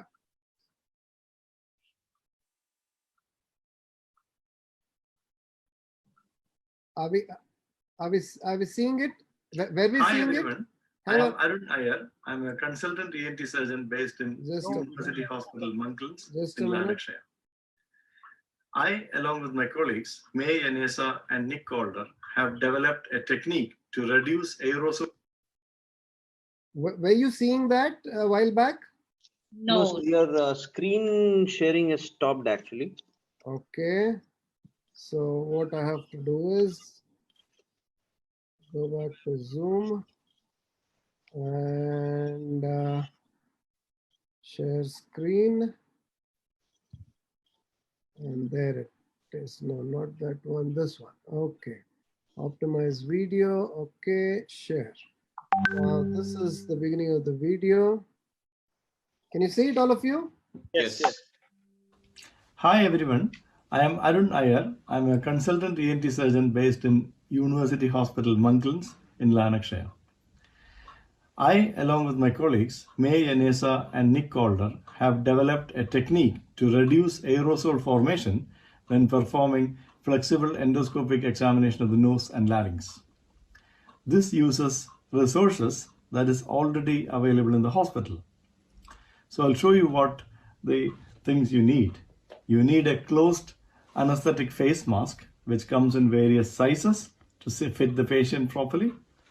You need a filter, which is again readily available in the hospital, and an elbow-shaped attachment with an opening for a suction, and you can pass the endoscope through this. If you do not have an elbow-shaped attachment, then you can use a T-piece attachment and just close one end with the finger from a glove and make a small opening, and you can pass the scope again through that. In order to hold the mask in place, the best method is to use a CPAP mask holder, and again this is available in most of the hospitals. But if you do not have a CPAP mask holder, then you can substitute using a linen tape, which is used again in the anesthetic department for holding the endotracheal tube in place. I will now show you how this is done on a simulation model. You have to wear first full PPE before you do this, and make sure that there is everyone around you is also protected. For demonstration purposes, I'm not going to use them because I don't want to waste the existing PPE. So this is the simulation model, and you can see the attachment that we made, which is a face mask, which is upside down so that the opening is right in front of the nose. And to that I've attached a T-piece, elbow attachment with an opening for the suction and filter that we use in the anesthetic machines. All these things are available in the hospital, and this is a harness that we use for CPAP masks. That is also available in most of the hospitals. So the procedure is done where you prep the scope, make sure that you're donning the full PPE, And then once you're ready, the patient's nose is sprayed with local anesthetics in order to reduce the chance of sneezing and coughing. And then open this attachment and immediately put the scope in, and then gradually pass the scope into the area near the nose. And then, since it is a straight line, it goes in, and then gently advance the scope and examine that area. I can see the nasopharynx now, and then passing the scope beyond the nasopharynx, and I can see the whole of the larynx very clearly. And you're able to manipulate the scope just like you would in a normal situation. Yeah. Just to, in the interest of time. So I think the only other thing I have to say is that, we don't spray the nose. We only use cotton pledges soaked in local anesthetic in the nose to further reduce any potential aerosols. And the other thing I want to say is that we don't have to dispose of all these things. These things can be sterilized. But in the UK, we have strict guidance on sort of single-use instruments, and so we are unfortunately using them as apart from the harness, everything is disposable. But I made a calculation according to our hospital's prices. The whole setup costs only about £1.84, which is 200 rupees. So it's not bad actually, even in the standards of any country. This is brilliant. I think this is going to be a concrete solution rather than donning all those paraphernalia. I think this is a very practical solution to do a lot of our diagnostic procedures in the nose, all our endoscopies. So even is there another port that can be introduced? Do you think we could use a suction and an endoscope at the same time? Is there anything else that would aid us with another port?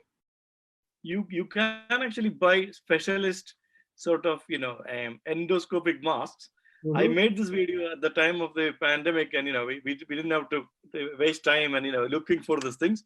But there's an Italian company making a specialist endoscopic mask, which has a port, separate port, so that you can use that.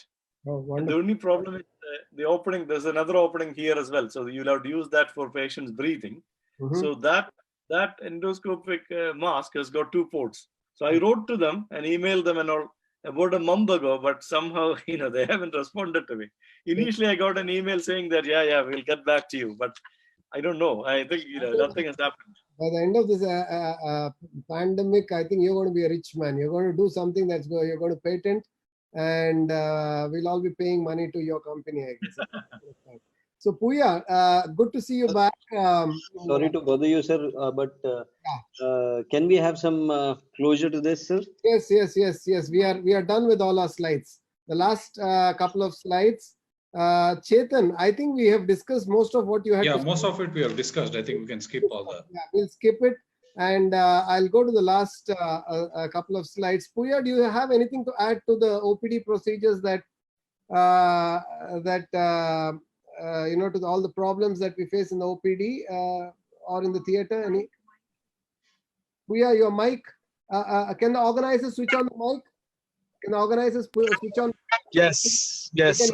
I got back. I'm sorry for my I finally got back in the meeting. Can you hear me? Yes, absolutely. Go ahead. There's 2 teams. I've started to hear what our colleagues were saying. I would like to point out a few things. First, I'm working on an international paper on masks, so I cannot tell you more about that. One thing that I would like to say is that CDC just changed the guideline. For those who don't know, they said. Hear me? I'm sorry. We lost you for a second, but now we can hear you. Yes. Okay. CDC just changed the guideline. They're saying that probably aerosol that the virus cannot be spread through surfaces. They're not sure about it. There's only 10% of possibility to being infected with touching surfaces. So this is just one thing.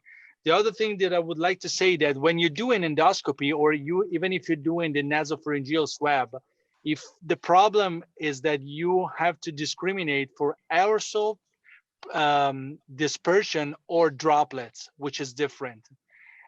If we are thinking about droplets, if the patient is covered his mouth or her mouth with the mask, the dispersion of the droplets will drop a lot. The problem is not doing the endoscopy. The problem is that if we do an endoscopy, we have to cover the camera, we have to cover the endoscope, and we have to undress us. So which one comes first?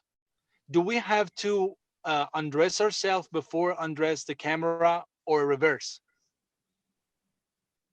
Yeah. So here's the question.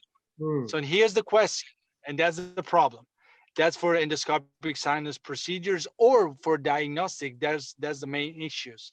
And the other thing that I would like to say, if I just lost 1-2 hours of the lesson, is there a particular specifics on what are the procedures that are allowed to do in other countries? Can I get back into that? Regarding regarding otologic procedures. Yes, so I'll answer that, and I'll put it across to the panelists as well. So there are no guidelines as to what till the lockdown got over. We had very strict guidelines not to do the unimportant cases, or only the emergency cases were taken up for surgery, and all the cases that were taken up for surgery had to be endorsed by a committee in the hospital, which would look into this list, whether they were really important or not. This was before the lockdown, during the period of the lockdown. Now that the lockdown is over, we are allowed to do all kinds of cases. It's a free world now. So there is no restriction to the type or the number of cases that we are allowed to do. There are no cases that are preferential. Everything works as before. So this is post-lockdown. Yes, COVID positive cases are treated differently. There is a whole protocol we went through the protocol of how to diagnose COVID positive people and how to take them up for surgery. But if your question is, what are the procedures or surgeries that can be done or not done at this point of time in India, all procedures can be done in the hospital. Okay. Arun, and anybody else who wants to discuss this? Yeah. Arun can go ahead first. I think the otological procedures, if we had a lot of discussion. There was an international sort of discussion on this, and we just published a paper in the European archives, which I have attached to the slides. So what we decided that we have to decide on 2 categories. One that cannot be postponed for whatever reason. That is classified into emergency, which has to be done immediately, or the one relative emergencies which can be done within 48 hours. For example, if somebody has got some major problem, and the facial palsy, for example, autogenic facial palsy, a big brain abscess, patient is going to die, you do it immediately. Okay, and you do a swab, but sometimes you won't even get the results. But anything, semi-emergency ones like sigmoid sinus thrombosis or other mastoiditis with abscess, then you can wait up to 48 hours, and then you do the test and do the procedure. The other category is those that can wait. Again, that has been divided into 2 groups. One that can wait indefinitely without any harm to the patient. They include stapedectomy, ossiculoplasty, dry central perforations, and things like that. What about a cholesterol? What about a cholesterol? But the cholesteatomas, if you have a small retraction pocket that is completely dry and there's no bony erosion apart from erosion of the sputum, that can go into that category, provided you keep an eye on that. But all the cholesteatomas with bony erosion of the tegmen and chronically discharging air, or erosion of the lateral canal and all, you can't wait. So that we decided that probably better to do it within 3 months. Subhash? Yeah, similar guidelines. I won't go through the otology. Cholestoma is a medical surgical emergency. You need to operate. or a compressive intracranial tumor or an extracranial tumor. But in head and neck, we had a clear guidelines. Head and neck tumors all tumor surgery was urgent, and they couldn't be postponed or rescheduled. So we did compressive thyroid surgeries, because those surgeries can go on to a significant airway. They can cause significant airway compression. They come as an emergency. So we did elective thyroidectomies for that. And parotid malignancies, we just rescheduled those cases. Pure papillary thyroid carcinomas needing a lobectomy or a hemithyroidectomy, we didn't do during the COVID era. We just postponed them, because when you diagnose a papillary thyroid carcinoma, you can wait unless there is a lymph node metastasis or a airway invasion. So laryngectomies we carried out, neck dissections we carried out. But the interesting thing was, we like in UK, we follow something called faster cancer treatment. In that treatment paradigm, we see quite a lot of patients who are suspected to have cancer, like maybe dysphagia, change of voice. They needed endoscopy, and then if you see something, they need a biopsy, which could be cancerous. Those kind of cases with the high aerosol generating procedures needed special consideration. We needed to be almost certain to take them to the surgery. So in summary, in New Zealand Society had a guideline where surgeries were divided into three categories. One is definite, urgent surgeries need to be done, whether COVID positive or negative. And the second one is semi-urgent. And the third one was all the rest of the procedures. Rest of the procedure included pediatric tonsillectomy. Adenoidectomy was not done during this period because risk is too high. Otological procedures like chronic mastoiditis or a tympanic membrane repair was not done. Only cholesteromas were done. Sinus surgery is completely gone from theater schedules, and urgent procedures like quinsy drainage, epistaxis control, or large neck abscesses or foreign body, they had a very thoughtful consideration where the patient goes in a green zone or a red zone. If the patient had fever, cough, or anything associated with this, they would go to red zone. Till the COVID test is negative, they won't come to the green zone, but we could still operate on them. So it's not only department or individual, it's the whole hospital had guidelines on things. Great. Perfect. Yeah. So thanks, Subhash. So we are coming to... I can disseminate some of the guidelines if you guys want to. Sorry to interrupt you, sir. But can we just have a last few comments from the panelists, because we have already... There are no more comments. We are done. We are just finishing the last, the concluding slide. Sorry to bother you, sir. So thanks, everybody. So it's been great. So I'd like to leave all of you with this couple of thoughts. So I think what are the lessons we have learned from COVID? I think professional lessons.